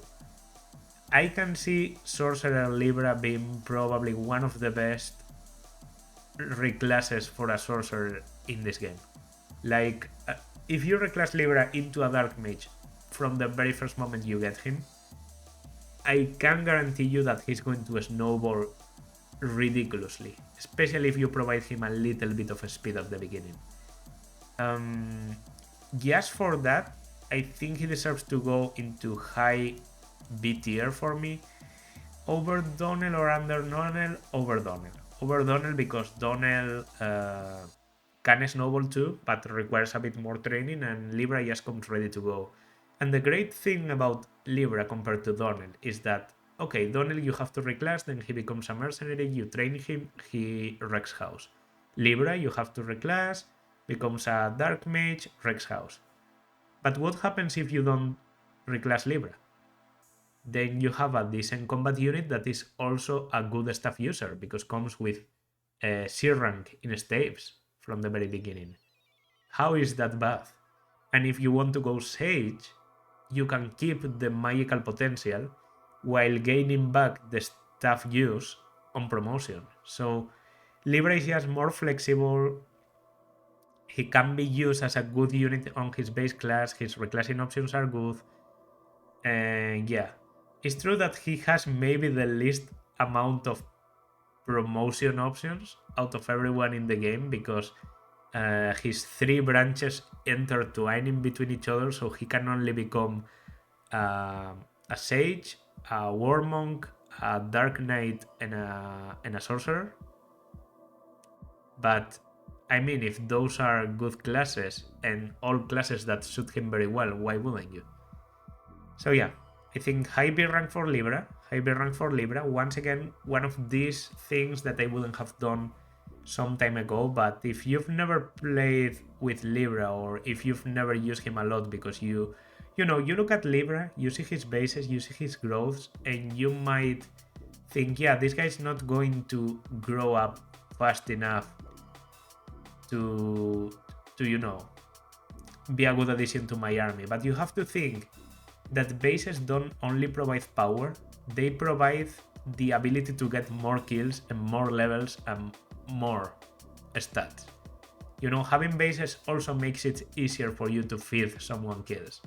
And I can tell you, Libra is good at getting kills. Lissa. Okay. So I'm going to do something controversial here. or maybe not. I think Lissa is A tier. And I have many reasons for this. One is availability, obviously. I think in Awakening is one of the games where you should value availability the most, because availability means getting more kills, and obviously getting more kills means more opportunities to get stats, get reclasses, be there for, I don't know, buffs during the whole game. You just, you get more levels into you. That's good. Lissa is going to be used early game. I think Lissa is the one character I can guarantee 100% that, aside from Chrom and Robin, of course, that you are going to use during your game. The reason is very simple. She's a healer, and you're not going to get another healer until you get Maribelle. And even by the point you get Maribelle, I don't think Maribelle can really compare to Lissa at that point. Yes, she has the movement of Troubadour, but you have seen Lissa grow. Lissa is probably around level 10 now. Lissa might even be higher level than, I don't know, people like Sumia or Bike or Stal or Sully that you could have been training. But the fact remains that Lissa is getting experience by healing everyone, so keeping your party topped off, prepared to battle others, generating her own experience so she doesn't need to get kills for her to grow stronger. And you start to think, if Lissa is getting this amount of magic, what's going to happen when I promote her? And you know what's going to happen? She's going to do a lot of damage. Because that's what Lissa does best, in my opinion. She's probably the best sage with staves in the game. Just like Emmeryn is later into the game, but she can't hold a handle to a trained Lissa. Lissa has a good time to train her tomes. She has a very good base on staves. Once you promote, she should be C&5 B tier on staves. And if you don't want to go that route, she also has a lot of interesting options. Between those, we have Troubadour, so immediately dismisses the advantage Maribelle has on her, because if you want movement on Lissa, you can get it. Pegasus, so she can go for Falconite, which means she will keep using her staves from a high position.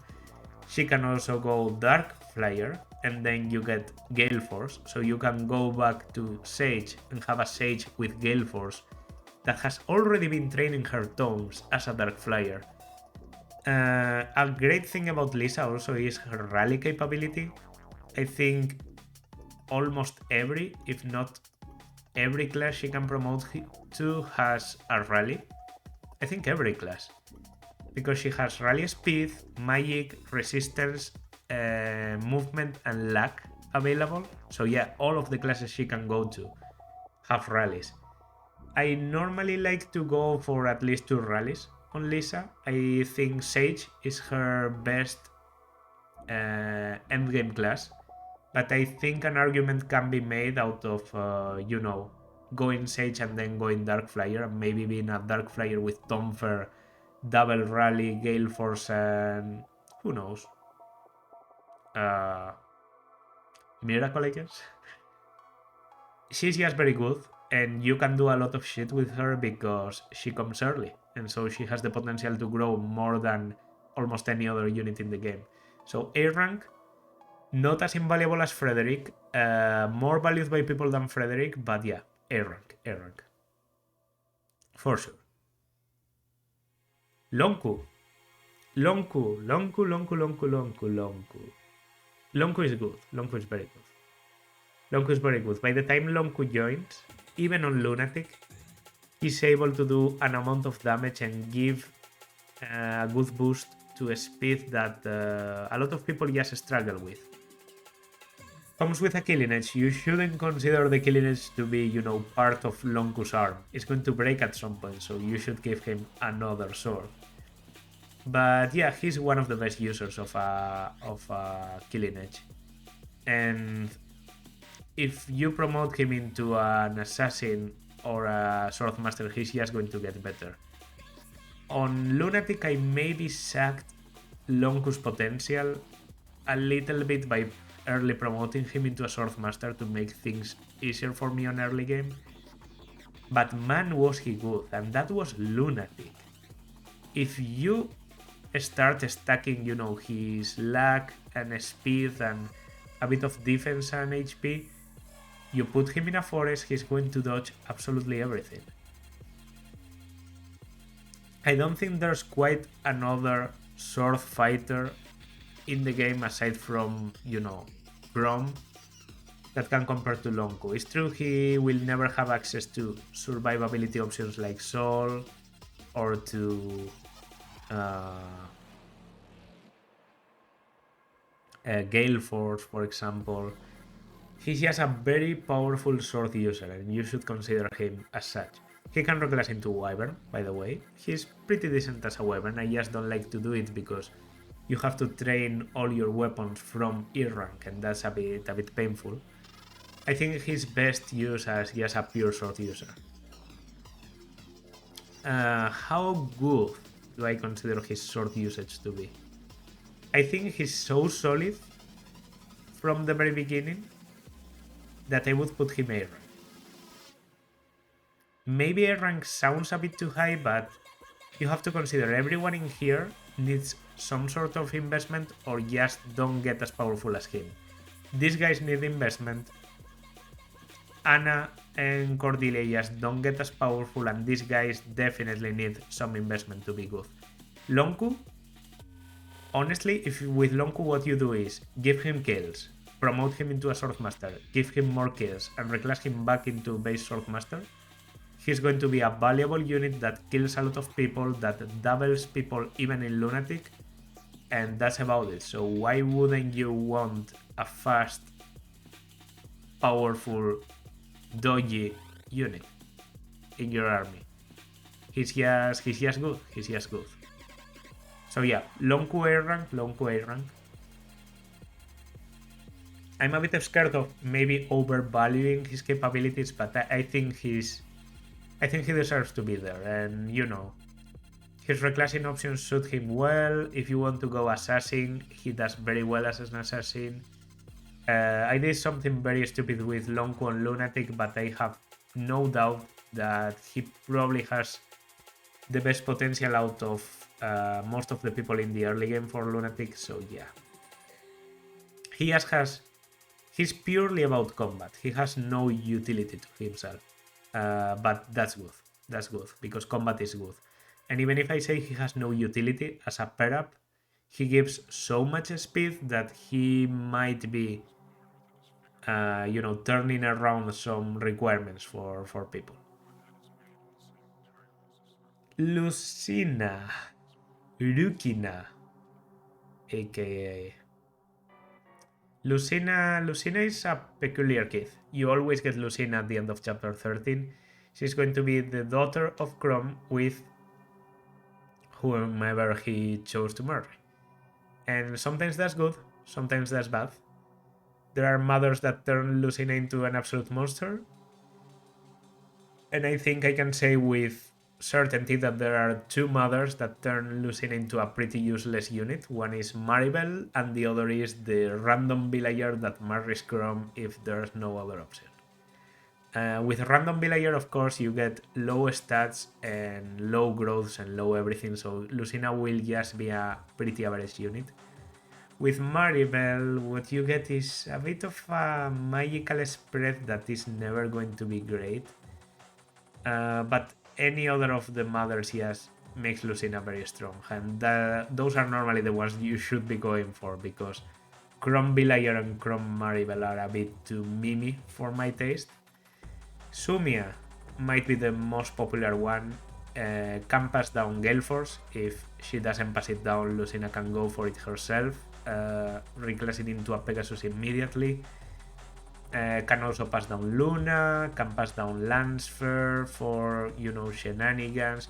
Lucina herself is like a Chrom, a miniature Chrom, doesn't get as much time to be trained, but once she joins, you give her some kills and yeah, she's going to roll off very good. Grows very well. Lucina gets a lot of speed from Sumia. With Sully, she's maybe going to be a bit slower, but a bit tankier and hard hitting, so that's good. And with Olivia, she gets like a lot of luck and skill, which might not be the best stats. And honestly, it's not the best Lucina you can get, but it really benefits Inigo. So that's also something to be considered always. Just the fact that you can get a child for free that is going to have Ether on base, because Chrom always passes down Ether. So you can immediately reclass her into Cavalier or Pegasus if it's available, if she is the daughter of Olivia, Sumi or Maribelle, because Maribelle passes down Pegasus also. Yeah, then she can go for Gale Force, then she can go back into Great Lord or into Paladin, or just stay as something. The Parallel Falcon is also a very good weapon. I think that's the main reason why I wouldn't go for Pegasus, because you don't have usage of the Parallel Falcon, but it allows her to recover 20 health by consuming it, and she doesn't waste a use or anything, so it's like a a concoction that never runs out. Very strong unit, one of the strongest children for sure, even better than Cynthia. Stronger than Lissa? I think that's where the debate could come. Lissa is never going to have the combat potential that Lucina has, but I think her staff utility is so present from the very beginning in the game that I would still put Lissa over Lucina. But Lucina going into, relatively high air rank, I think is good enough. I know in my last run in Lunatic, Lucina definitely saved my ass, but I also think Lissa did, to be honest, because Lissa's utility, if I wanted to go for absolute memory with rescues, Lissa would have been my girl. And at the very end, it kind of was Lissa, the one to rescue me, and yeah, she saved me more than one occasion, so I think Lucina going under her is good. And just availability, Lucina is going to start being good after what? After the 3, not earlier than that. Maribelle has staves, has movement, and technically that should make her very good. But I've always found her to have a big disadvantage compared to other staff users in Awakening, and that's her combat is pretty poor. I don't know if she's supposed to have a lot of speed, but her base speed is low and her level is low, and she doesn't get a lot of experience at that point with the staves, so she's just not growing a lot. When you are finally able to promote her, she doesn't really have the strong tomes you want to do damage, so Lissa is always ahead of her in that department. Reclass Libra is honestly to me much better than Maribelle too. She has the staff utility, that's undeniable, and if you want to bring her into your army, she's like a no-cost unit, because she's always going to do good. But I don't know if I would even put her into B rank. I think maybe C rank. Better than Gaius. She is better than Gaius. Not as good as Gerome. Is she better than Kellam? I think so. I think I would put her here. Top of the C rank. Top of the C tier. Over Kellam? Over Kellam? Yeah, definitely over Kellam, because if you don't want to use Kellam, he does nothing. If you don't want to use Maribelle, you could still bring her as a filler for healing. She can carry people. The Cavalier movement is actually useful. I think B tier. You don't get a lot of Cavaliers early, so yes, her utility on early game is good enough to justify this. Under Anna and over Inigo for me. That might have been a bit of a sudden change of opinion, but that's honestly what I think. Yeah, just having a horse means you can pick anyone, go into the horse, move 7 squares, and turn into the other unit. So horse utility is just good. So that's just it. Ugh, Miriel. Well, I don't like Miriel. I think I don't know. She looks like she smells very bad. And I don't like her personality. I don't like her design. I honestly don't like anything about Miriel. And even as a unit, I think she's kind of boring, because if I said that Laurent is a bit too forced into a magical role, then with Miriel it's just incredible how much she just can't get away of being a magical unit. She has no reclasses that aren't magical. Her best hope at wielding a physical weapon is to promote to Dark Knight and swing a 10 strength sword. So you will always have to use her as a mage. And admittedly, as a mage, she gets two very good things. One is magic and the other is speed. And she would probably be very good in another game, but this is Awakening, and I think a bit more of enemy phase presence is needed. It's not enough to just do damage. She can reclass to Sorcerer, but as a Sorcerer I don't think she will tank enough, because she just doesn't have the best defenses. She can go Sage, and then the staff utility, that is probably where you can find her highest potential. I think out of the units in the early game, she's there. She's just like Laurent but better. To be honest, I still think she's better than Cherche. She's better than Cherche. I think Gaius is better. I think Gaius has better enemy phase. And I think Cherche can be good. Maybe I haven't used Cherche enough or in a long time. But I just don't think Cherche will... She just struggles so much with speed that I can't put her higher. So yeah, Miriel in there. Similar to Gaius in the sense that they both have some trouble with certain things. But Gaius, I think, has a better endgame, while Miriel, the best thing she can hope is at the endgame to still be relevant through staff usage. And there are other people that can do that better, or from the beginning, maybe more to the point. She will have to build that staff rank from E, so yeah. That's good enough. Okay, I'm actually... Okay, can I know what I want to do, so... Okay, I'm going to do this temporarily. And then I'm going to add a row below. This is going to be in black. No, I want this one to remain like this. This is the one that I think is needed. Okay.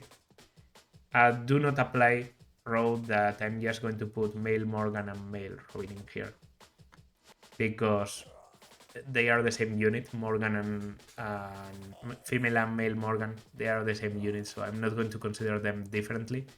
I do think there are differences between one and the other, more advantages in picking one or the other, but it's just a matter of the choice you make at the start. That would be the same as me considering the different Boon and Banes for Robin as different units, so yeah, I'm going to put them there. Morgan, however, is going S tier. That, like, this wasn't a mistake or anything. Why is Morgan going S tier? Because Morgan is the strongest unit in the game. It's just that simple. Morgan has the most potential out of every unit in the game. Once you get Morgan, you can make her into anything. You can pass her down anything. You can reclass her into anything. She normally has that right combination of defenses, speed, magic, and strength that you want to be able to wreck absolutely anything. Morgan is just the perfect unit, and the only reason I'm not putting her over Chrom is because she's the perfect unit for the second half of the game, while Chrom is one of the best units in the game by a long margin during the whole game. So yeah, by the time you get Morgan, she's going to snowball, she's going to clear entire maps, you get her into Sorcerer, she destroys everything. But is that better than Chrom destroying everything from chapter 1 and then just remaining as probably... Like, Morgan is so good that at some point I think she goes overkill with her strength, and she becomes so strong that she's able to one round absolutely everything, but then you start thinking, Chrom can also one round everything, it's just he doesn't have the same stats. But does it matter that I have 10 less strength and 10 less speed if I still kill everything? No. So yeah, Chrom just does the job better. Still, Morgan is so powerful that putting her anywhere below S rank is stupid. So Morgan S rank, there it is. I don't think there's a lot of discussion to be made. Inheriting Robin's stats, normally also getting Solidarity, which is an insane skill that provides you with a lot of with a big boost in experience. Potential to get Ignis, can be the daughter of Chrom too, and then would get Ether. Absolutely ridiculous. No, actually, it would have to be male Morgan, because you have to marry female Robin, so Morgan can only get Rightful King, which is maybe even more powerful because you have access to every activation skill in the game, so you can just go for a full activation skill thing. The only thing with Morgan is, from the beginning, you have to think about what you want to do with them, and once you decide that, you have to be careful about, you know, not running out of gas, in the sense that you don't want to get your internal level to be so high you can't get levels anymore. But yeah, starting at internal level 10 base class, you should be able to do at least 2 reclasses with no problem at all, end up in the best possible class and clear the game. So yeah, Morgan is almost a win condition in my book if you want to go for the easy game. I intentionally didn't use Morgan in Lunatic because I think Morgan would have just trivialized everything. No joke. Na is a peculiar unit. Na is a mana kit, and even though she's, you know, small and all that, she's not a trainee. She's actually less of a trainee than Nowi. Nowi comes at level 1, has to be trained, has to get some stats. Na comes at level 10 mana kit, and if you think about it, that's already going to be her final class, so you don't really have a lot of things to do with her. You can of course reclass her into a different class, maybe to make use of her mixed growths that favor strength without letting magic die completely. I don't think there's really a point to it. I think you should just use her as a mana kit most of the time.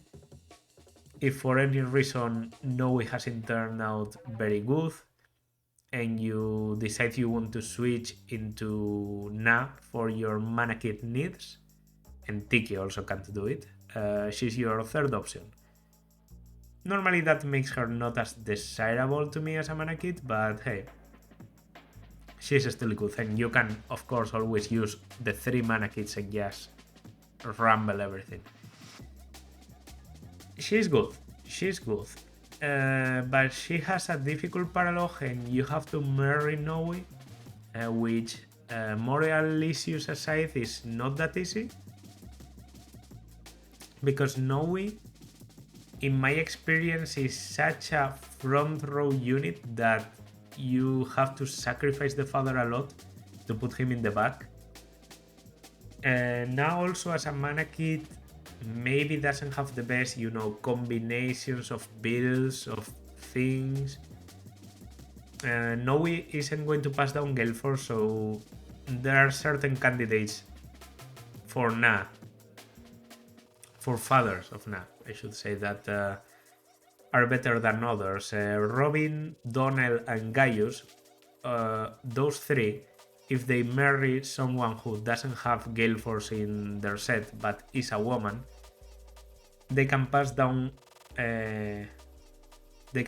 Pegasus to their children, and so the children can go through Pegasus and get it themselves. There are three cases for this, conveniently enough. One is Nowi with Na, the other is Tharia with Noire, and the other is Sully with Kjelle. So if you want to optimize the amount of people getting Gale Force, you should marry those three girls to Donnel, Gaius, and Robin in no particular order, but probably Robin with Tharia, because, I mean, that's canon. So, Na is good. She's a good mana kid, she's not the best mana kid, she's probably the worst mana kid. Mana kid Morgan, I've tried it. Better than Na, obviously, but that's just Morgan.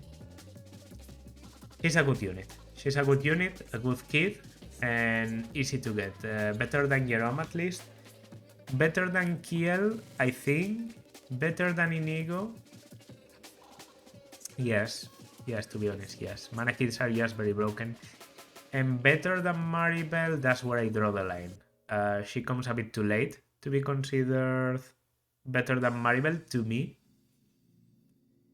So yeah, she has the potential to be one of your best endgame units. And her being or not, that depends on how much you value tanking and moving slowly. I guess you could say she's the most flexible out of all the mannequins, like with the appropriate father. Of course, for example, if Robin is her father, then she's going to be insane. So yeah, she does have some potential hidden in there. Is she as compared to other children, or her being the dragon daughter, she's not as powerful as you might think. I still think she's over them and on beer run with no trouble. Noire, however, Noire. I love Noire. I use Tharia a lot, and I think getting Noire is very easy because Tharia is a very good unit. But I will admit that Noire has a big problem, and that's her starting class. Starting as an archer is an absolute joke, because if you want to go physical, that means you have married Tharia to a physical choice, and then what the hell are you doing?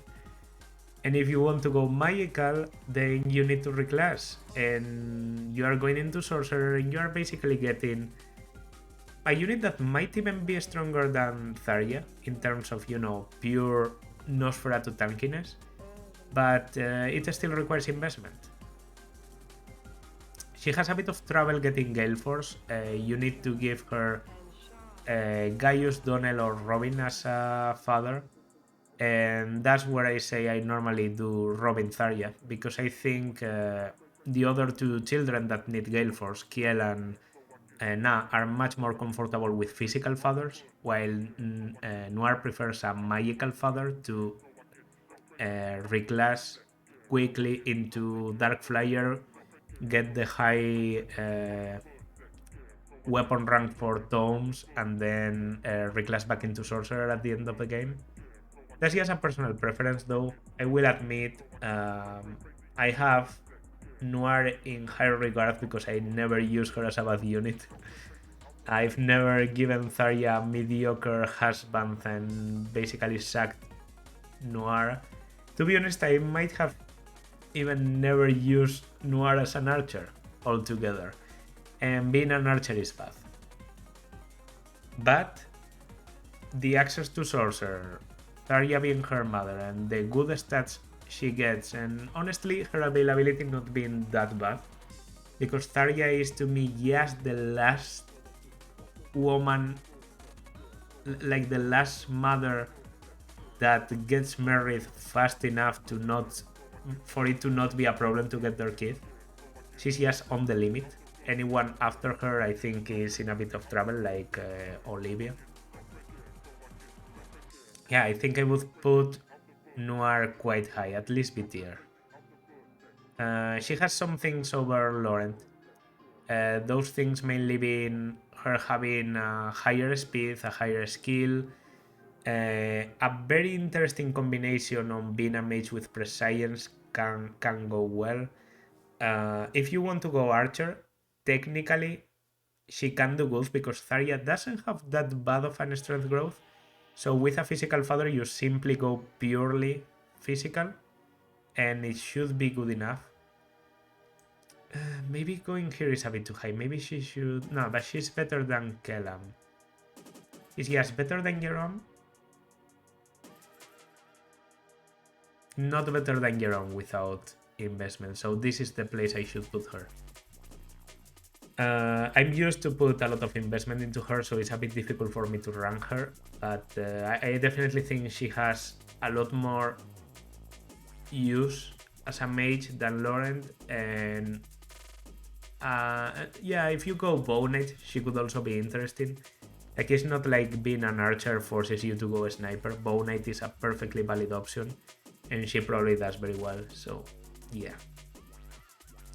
there's just a bit of discontinuity between her base class and what her mother wants her to do. Very appropriate, I guess. But yeah, she does very well there. Alright, Nowi. Okay, I think Nowi, for all the shit I give her a lot of times, has to be A tier. Mana kits are just powerful in every incarnation they get in Fire Emblem, and Awakening is no exception. Taggles get such a short end of the stick compared to mana kits. 1-2 range on the Dragonstones is absolutely incredible. It's true, on early game you're going to, you know, have to limit your uses of Dragonstone a little bit, but those are still 50 uses, which is more than enough to train Nowi.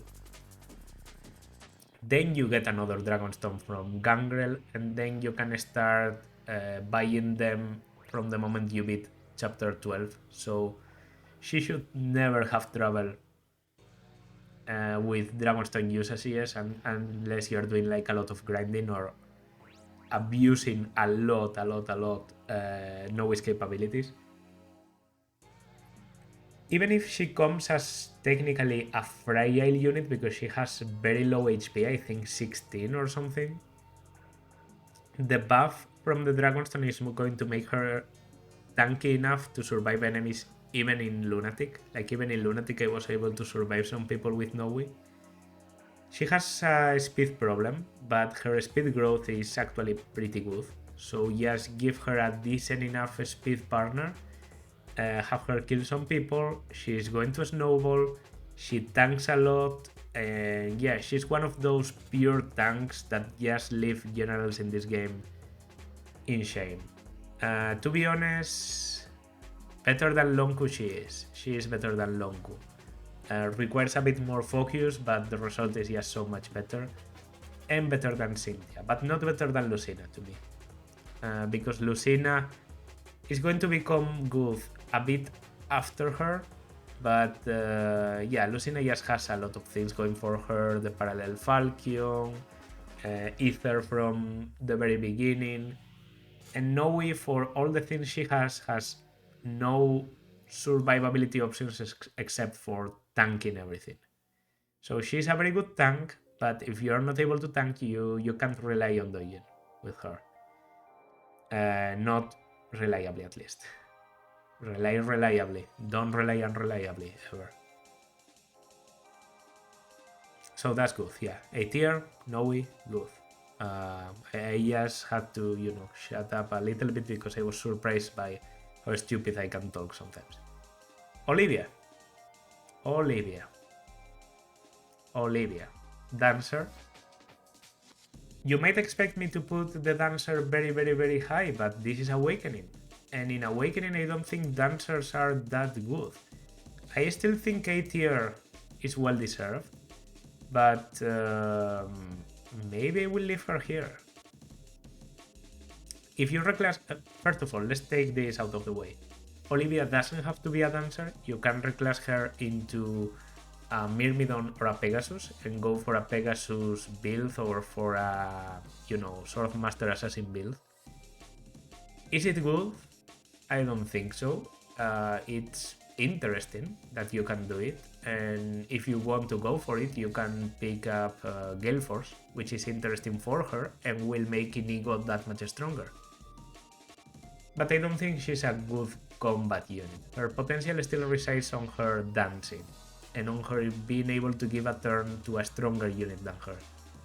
So as a dancer, because this game is so much about tanking a lot of enemies on enemy phase, I don't think she has that much utility, but she probably still does more unique things than both of these guys. Not more than Nowi. But even if Cynthia is strong, what would you rather have? Cynthia and Chrom, or being able to use Chrom twice? It's true, you can't use the dancer every time, you have to put them in a safe position after the turn is over and all that. But yeah, Olivia is just good enough for me to put her there. Not better than Nowi, but A tier. We're finally feeling the A tier with some people. Guess I got to the good ones now.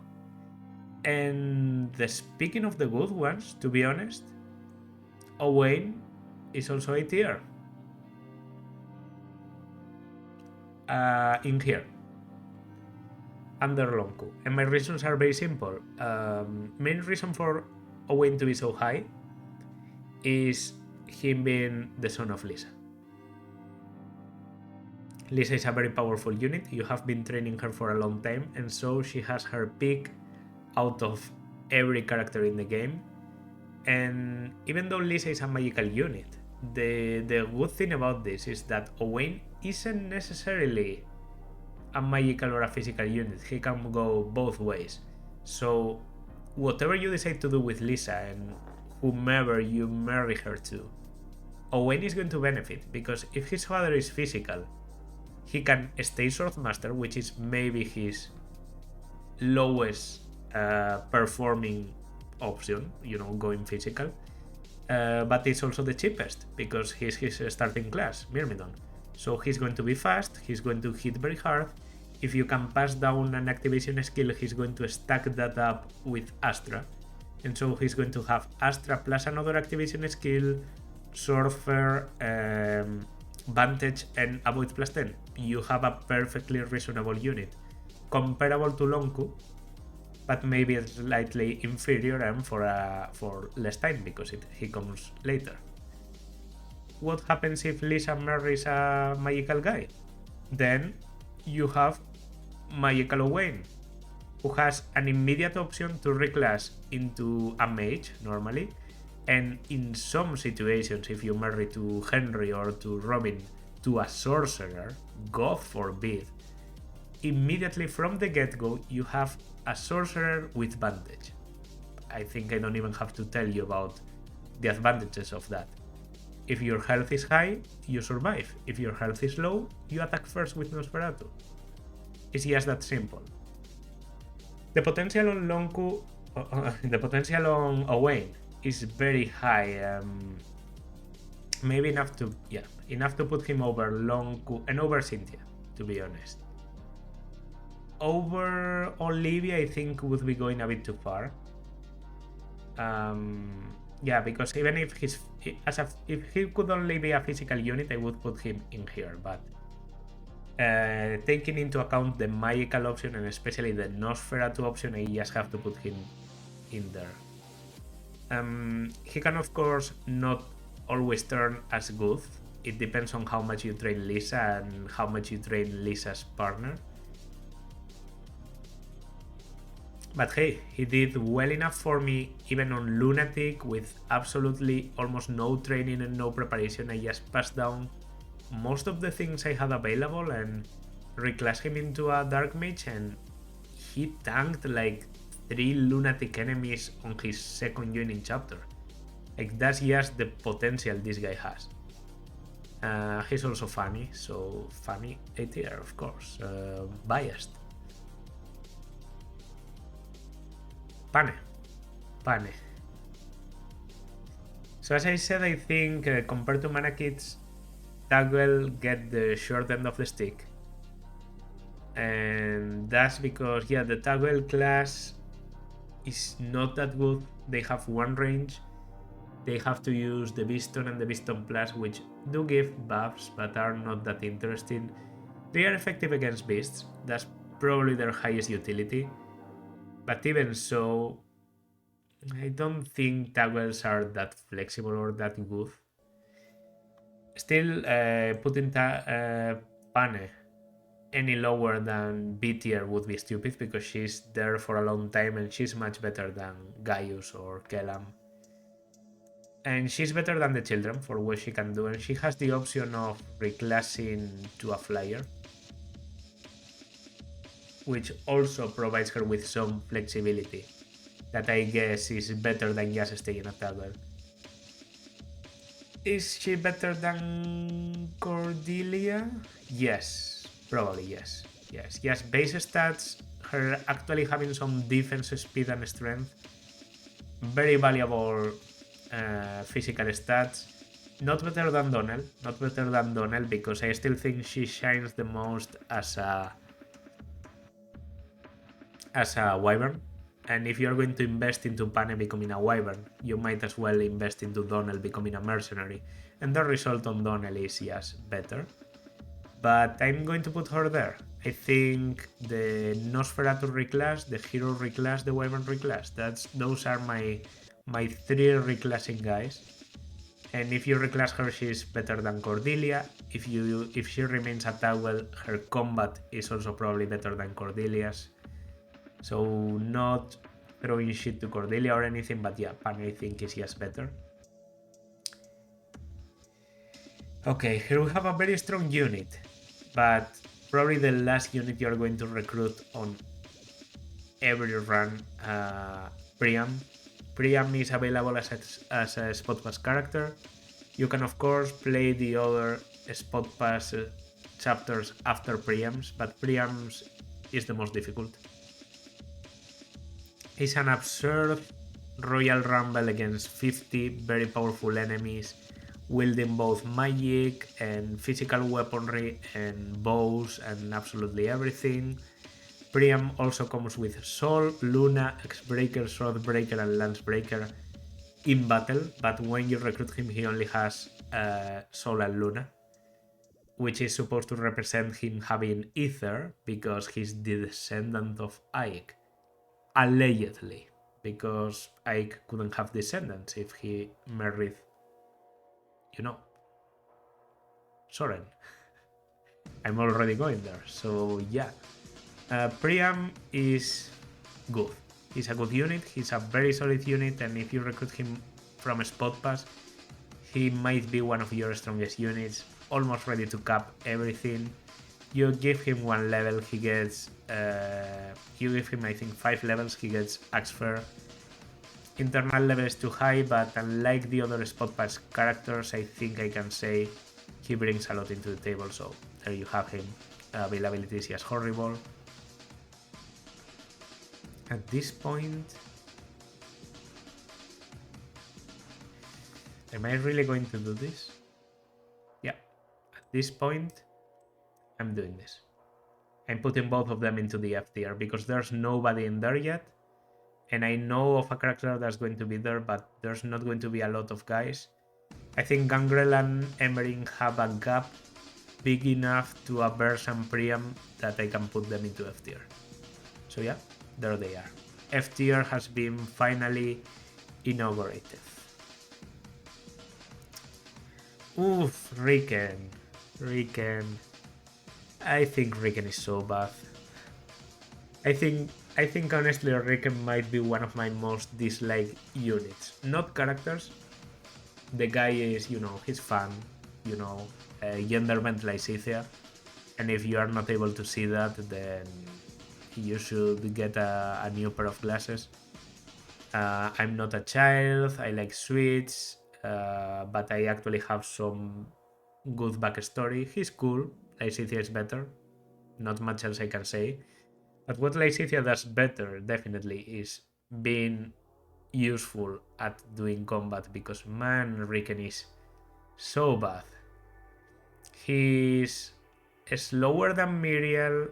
He doesn't have as much magic as Miriel or Robin or Tharia or anyone. Doesn't have as much tankiness. Gets a bit of strength, but not as much as Henry. Has some good HP, but still not good enough to be considered. He's a well-rounded character, and you know what happens to well-rounded characters in Fire Emblem. They aren't that good unless you are playing, I don't know, 3 houses, I guess. Yeah, Henry, Ricken, just too well-rounded. Comes together with Maribelle, not too early, not too late. D ranking tomes, not too good, not too bad. With an Elwynth in a map full of wyverns, he supposedly could be good if it wasn't for the fact that he doesn't double the wyverns.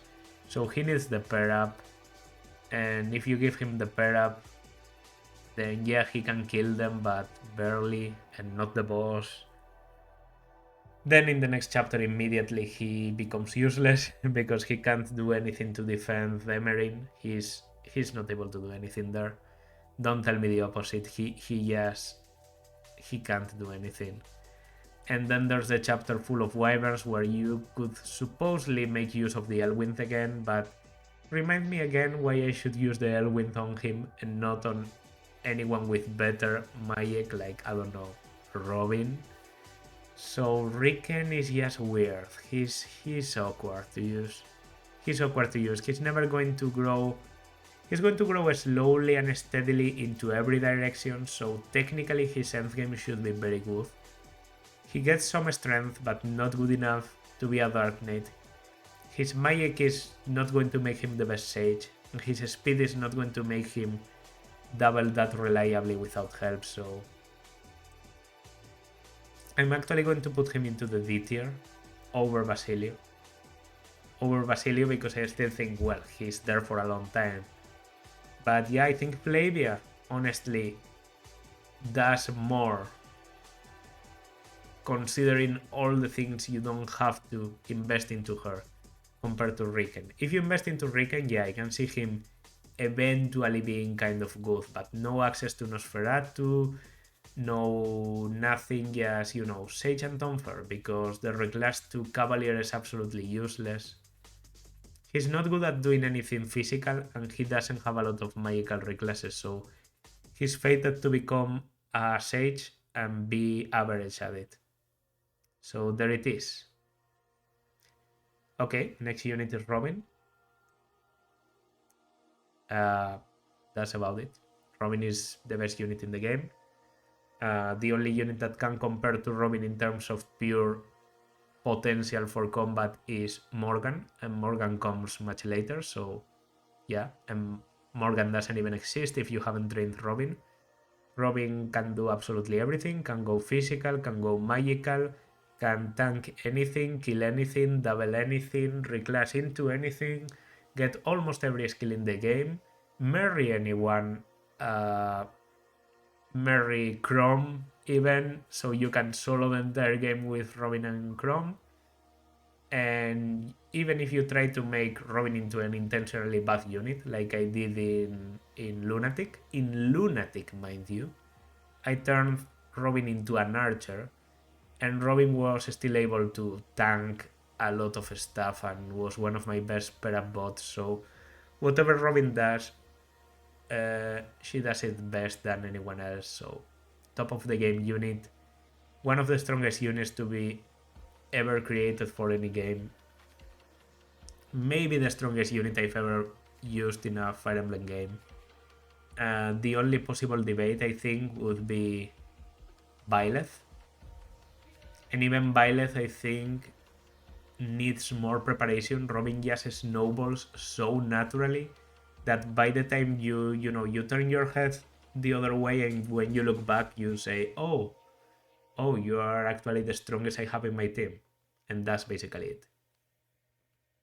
As I said, I've gained a new appreciation for Chrom. And that's the fact that I finally think that Chrom can compare to Robin in some aspects, but Robin is just better in all the others. Like getting support with absolutely everyone in the army. That just means when you put people around Robin, that's passive bonuses by the face. Marrying anyone is invaluable. Being able to reclass into any class, what can I say about that? Absurd unit. Robin, one of the most powerful units to be ever created. Point. And not one of the most powerful units to be ever created is Sairi. Sairi, honestly, better than I used to think. Even in Lunatic and in Hard Mode, I was already thinking about this for a while now. You know, it's true, she comes late. But she comes with good speed, competitive speed, good ranking weapon, B rank for swords. Has the option to get Gale Force actually. And yes, yeah, a decent reclass option or a decent stay as you are option. I guess she's like Olivia, if Olivia absolutely committed to being a physical fighter, and even then I think Sairi would be quite a lot better. I guess the big advantage that Sairi has and the big disadvantage that she has is that she's late. She's late to the party.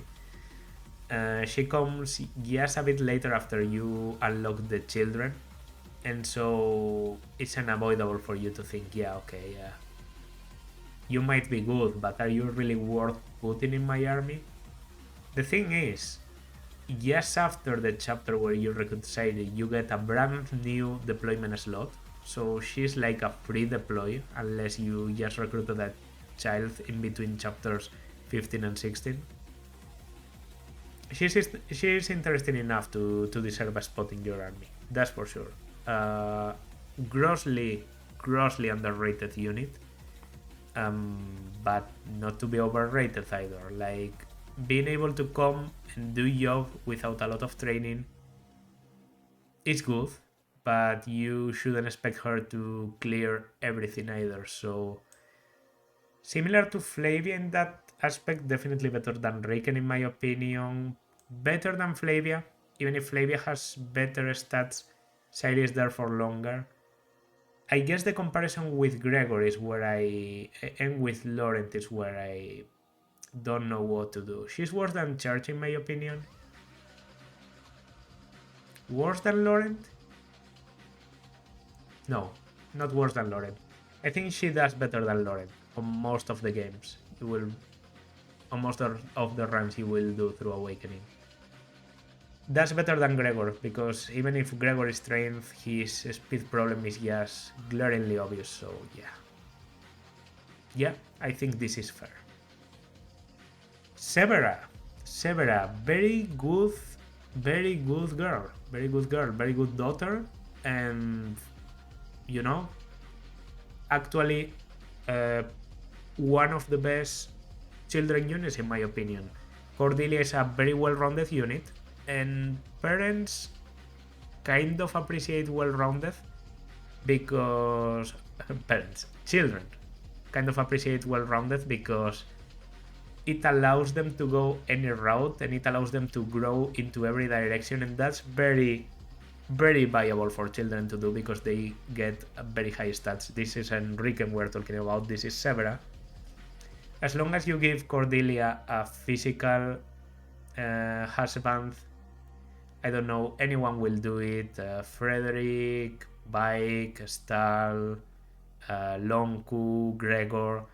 Severa is going to be probably the best mercenary you will use on normal playthrough.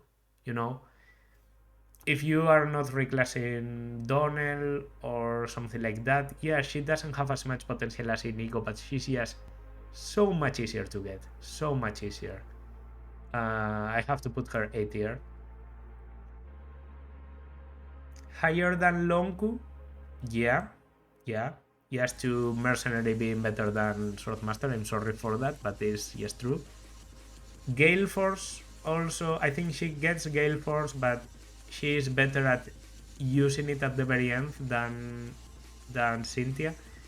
My debate, I guess, would be between her and Owain, because Owain has the magical option with Nosferatu, while Severa is more or less, there.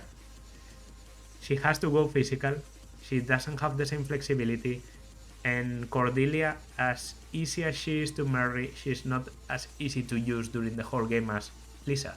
Lissa just comes naturally. If Owain goes purely physical, once again, just like I said previously, he wouldn't be as high. It's just his potential as a Nosferatu tank. Funnily enough, I once made Severa into a Nosferatu tank. I married Cordelia to Libra, and Severa actually did very well. So yeah, I think just because she doesn't need, just because her best possible class is the one she has naturally, and her recruitment chapter is not that difficult, and it can be accessed from the very beginning, unlike Owain's, I'm going to put her here. But I do think these are interchangeable, these are more or less the same. It's just I think Severa has more potential to be a map clearing unit, because of all the hero stuff, This is going to sound a bit, like it is, but what would make Severa absolutely great? Being able to be the daughter of Chrom. If she had that, if she had Ether, she would be amazing. I would have to put her maybe under Nowi, yes, a bit under Lucina, but like very similar to Lucina. But as she stands, as a very, very, very solid hero option, I think, that middle A tier is very good for her.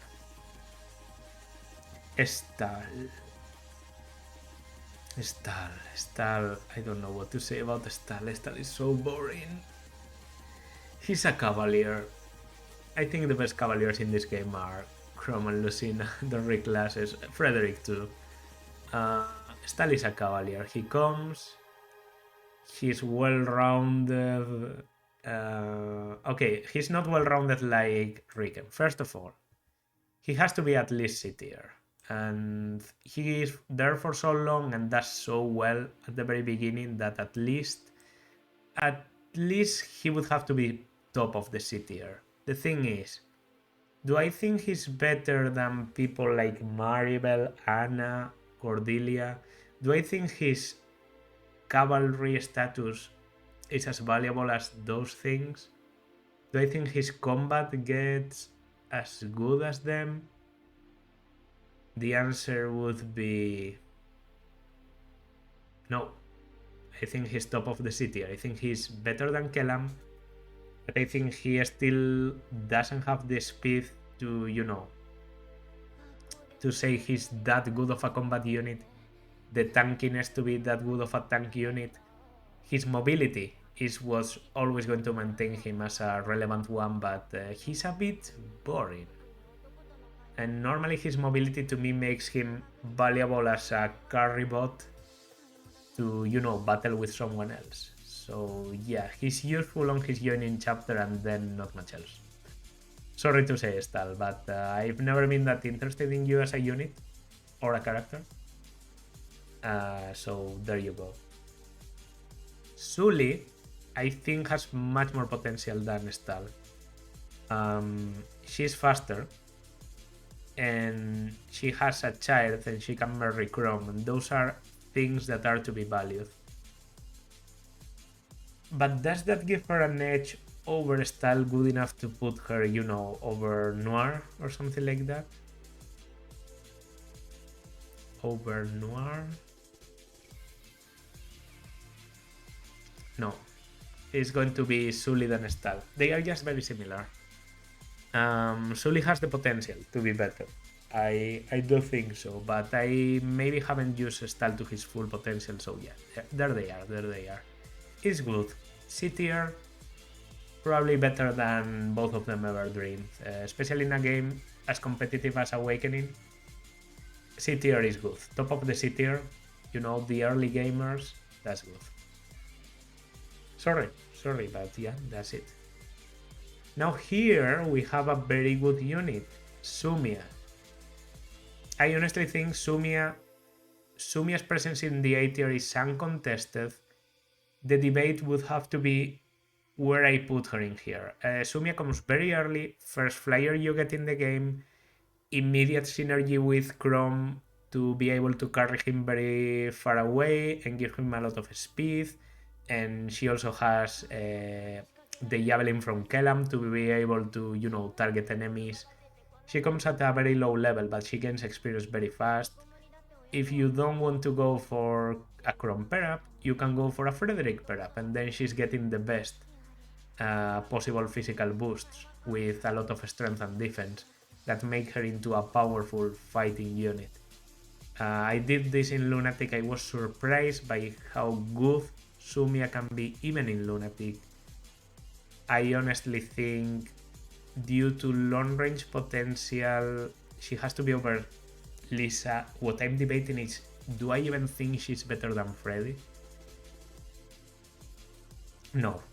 I think Frederick is absolutely essential in Lunatic. I don't think Sumi is essential. I just think she's amazing. But I think Frederick has that slight edge that even though it ruins his long-term presence in the game, yeah, Sumia has to be there. So Sumia A tier at that height is pretty justified. Okay, another good unit. I was thinking for a while, am I not ranking a lot of mediocre units? No. Here we come to Zarya. Zarya has to be A tier. Let me think about this a little bit.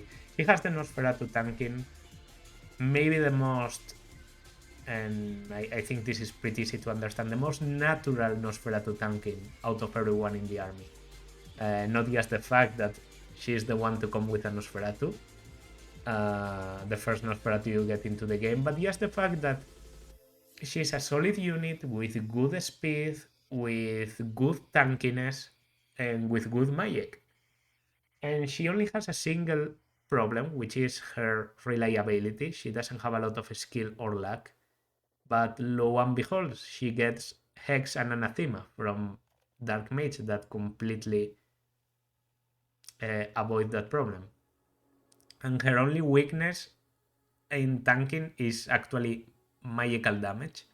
She's more susceptible to magical damage than physical damage, because physical enemies normally will take a lot of damage from Nosferatu, so she tanks them well and then takes back a lot of health. But if a lot of sorcerers or something surround her and attack her a lot, she could be suffering. What happens that as a sorcerer she's going to get Vengeance, which is going to up her damage when she loses health, so she will be able to go through the resistance of the sorcerers. And Tomebreaker, which yes is going to be very good to battle mages. So Zarya is one of those units that is supposed to have disadvantages, but her class completely compensates them. So she's perfect as a dark mage and very naturally works as one. I think very comparable to several Owain, but yes, doesn't need the investment because she can just go full front and kill everything. So yeah, I have to put her honestly over Olivia. And over Nowi is what I'm thinking, because they both have, I think over Nowi. I think Nosferatu tanking is still better than pure tanking with a mana kit. And Zarya did very well in Lunatic, very well. And Nowi I let her get killed. But I still have to admit that Nowi didn't have that much ease to get kills. While Zarya was able to do, some good 10 to 15 damage to enemies in Lunatic. And in hard mode, I know from experience that she just comes, you give her a slightly tanky or speedy pair-up, and she starts snowballing like crazy. So that A rank position just under Lucina she's similar to Lucina in the sense that they both have the potential that other units also do, but they bring it to an extreme. Reclassing Tharja is a bit stupid going for the Knight or for the Archer reclasses. They have advantages. With Knight you can get Pavais if you want to go for overkill tankiness. And if you go Archer, I guess that's supposed to give you prescience and hit plus 20 to compensate your quote-unquote low hit. But I've never had trouble hitting with Tharja except for the very first 1 or 2 chapters, so yeah. I think she's very good and I think she deserves to be in the A tier. Tiki, however, Tiki I have a lot more trouble classifying because she is a good unit. But she doesn't come that early. She's much better than Sairi, but she comes at a more awkward position and she needs you to clear a paralog that maybe you're not prepared to clear whenever it first appears. So yeah, Tiki, she has to be at least better than Na, because they are recruited more or less at the same time, and Tiki is just going to come with better stats, better, better bases, good growths, not a lot of speed growth, but I remember her being very good. And I saw her stats on Lunatic and they actually scale very well, very well. She's tanky enough to take on like 3 Cavaliers from Balhard's Wild Wraith. So I guess that's more or less calculated. She's better than Maribelle. What I'm thinking is, compared to Anna, who's kind of similar to her in some aspects, Anna is there for a longer time, while Tiki maybe is going to be more powerful, but Anna honestly can stay relevant to the very end. Tiki can, of course, but maybe this is how I want to leave them. I think Cordelia is better than both of them, yeah. And I think they are both better than Maribelle. Tiki is more unique than Anna, I guess, but also I don't think there's another character that can do supporting, both thief and staff usage as well as Anna. Just due to availability, I'm going to leave them like this. I think Tiki is a very solid unit, don't get me wrong, and if you are trying to max out your unit for the very end, yeah, Tiki is probably the answer over Anna. But Anna just has been helping you ever since the Don't Speak Her Name chapter, Ever since Wanderer. You can get Anna before chapter 10, and Tiki is going to come around chapter 20. That's a big gap. And they both have a big disadvantage. That is, they don't get supports, a lot of supports. Tiki has a support with Anna, actually, and Anna with Tiki, and then Tiki can support Lucina and Sairi, if I'm not mistaken. But they are kind of, occupied, and I think maybe Tiki, because Anna is a support unit, not supporting, that's a riddle. Because she's a supporting character, not getting a support conversation with anyone doesn't really bother her, because she's still going to keep doing her job. Picking enemies, left and right if they are alive, opening chests, using staves, she's still going to do that very well. But Tiki needs the support of a unit in her back to give her stats, and that's going to be more difficult to achieve without supports. So I think I will leave her under Anna. Yeah. Bike. Been a while, Biker. Been a while.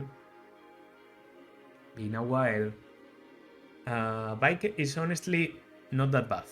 I used to think he was absolutely horrible, and I still think his hit is absolutely disgusting. Like he's not able to hit sitting duck. Like, axes are very bad for him at the start of the game. There's not a lot of enemies with lances, and the ones that appear are most of them knights, so he's not able to do a lot. Later there's a hammer, but why would you use it with him when you have Frederick? If you are committed to give kills to Baike, there are ways, and he definitely has less travel growing than, I don't know, Gaius. But yeah, he has a bit of an awkward growth line where he struggles enough with speed to be considered slowish and doesn't get that tanky enough to handle everything. He gets a lot of strength. He's definitely superior than, I don't know, at least Sairi. Cherche 2. Miriel, that's when I start to doubt a little bit. He's C tier from the get-go. Miriel is just too fragile. I think Baike has more potential to clearing groups of enemies. Also against Gaius. Also against Kellam. I haven't used Baike that much, I will admit that. But technically he can directly promote into a hero, and hero is a very good class.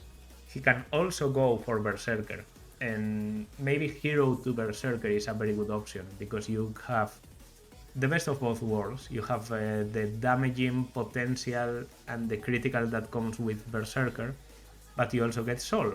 So if you land one of those powerful critical blows, there's a high possibility with Baike's high skill growth that you are also going to get some health back.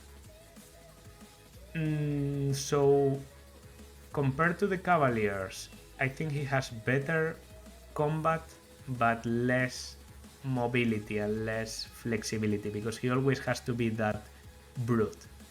The brute that just charges into anything. I think that would put him in between both of them, to me.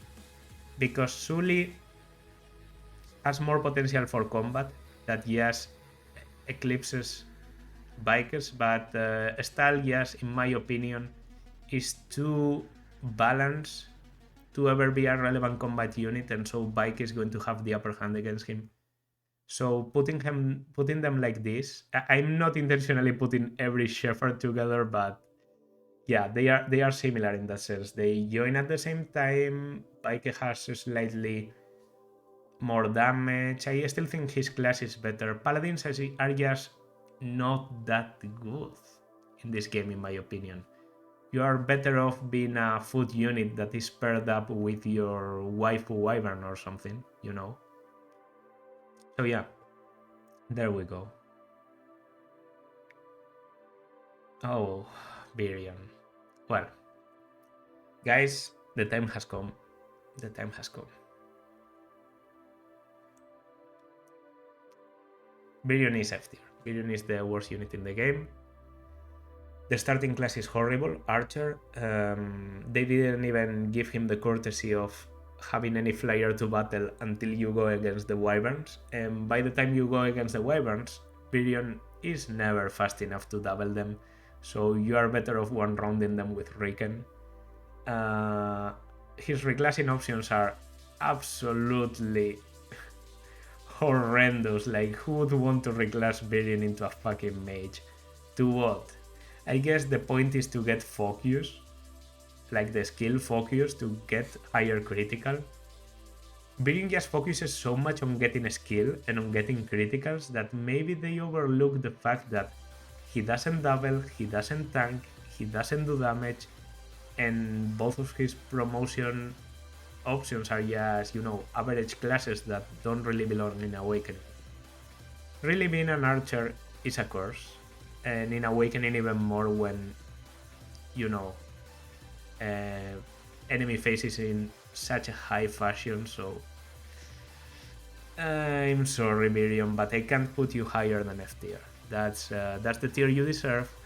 And I honestly think, even though you come in chapter 1, Emmeryn is able to do more in one chapter than you are able to do in 25. So yeah, sorry, but I will have to put you there. You also need investment, so yeah. Someday I will use Virion. Next time I play Awakening, probably.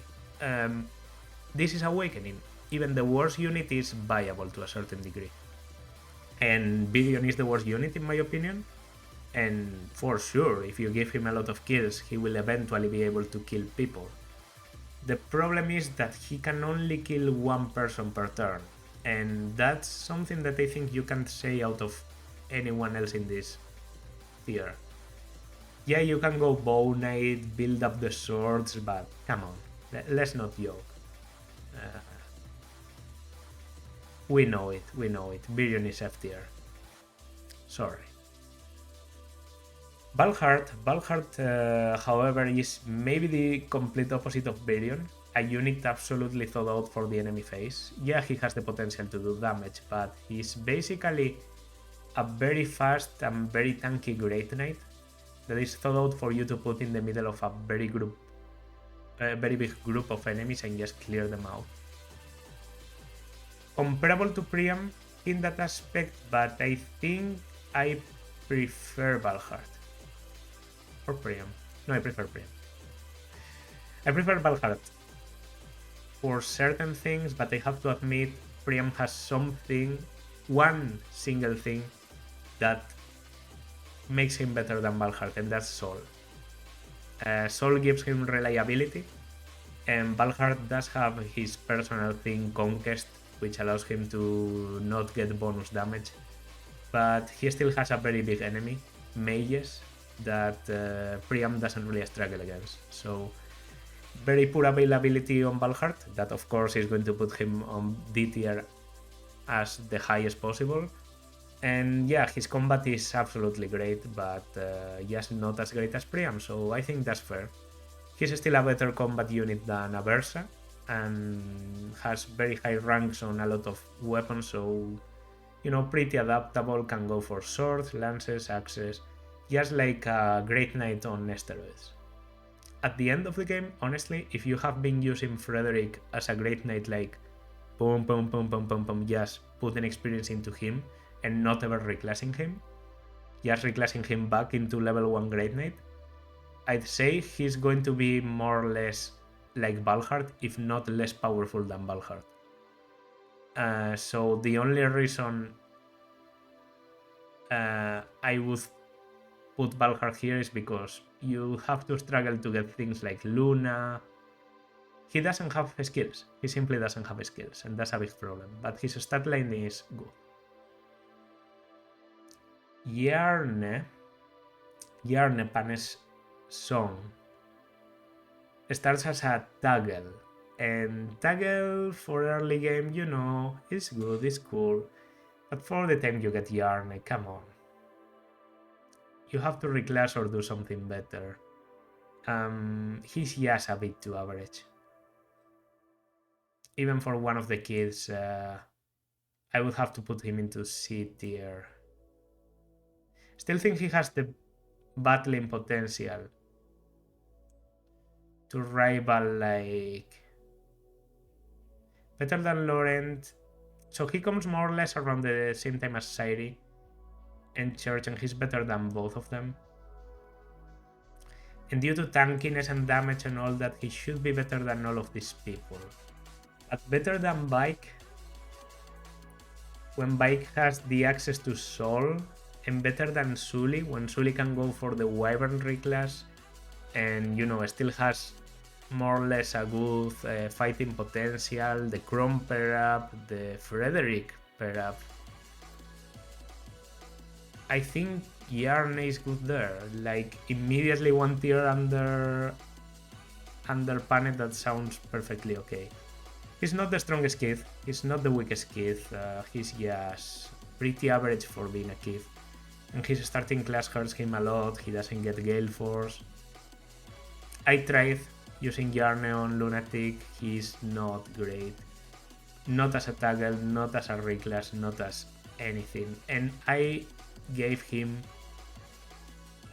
very big potential. Like I gave him good growths, and I gave him you know, a good class and everything, but not even with that. So yeah. Sorry to say, Yarny, you will stay there in Cynthia. And a bit of an anticlimactic ending with Yenfei.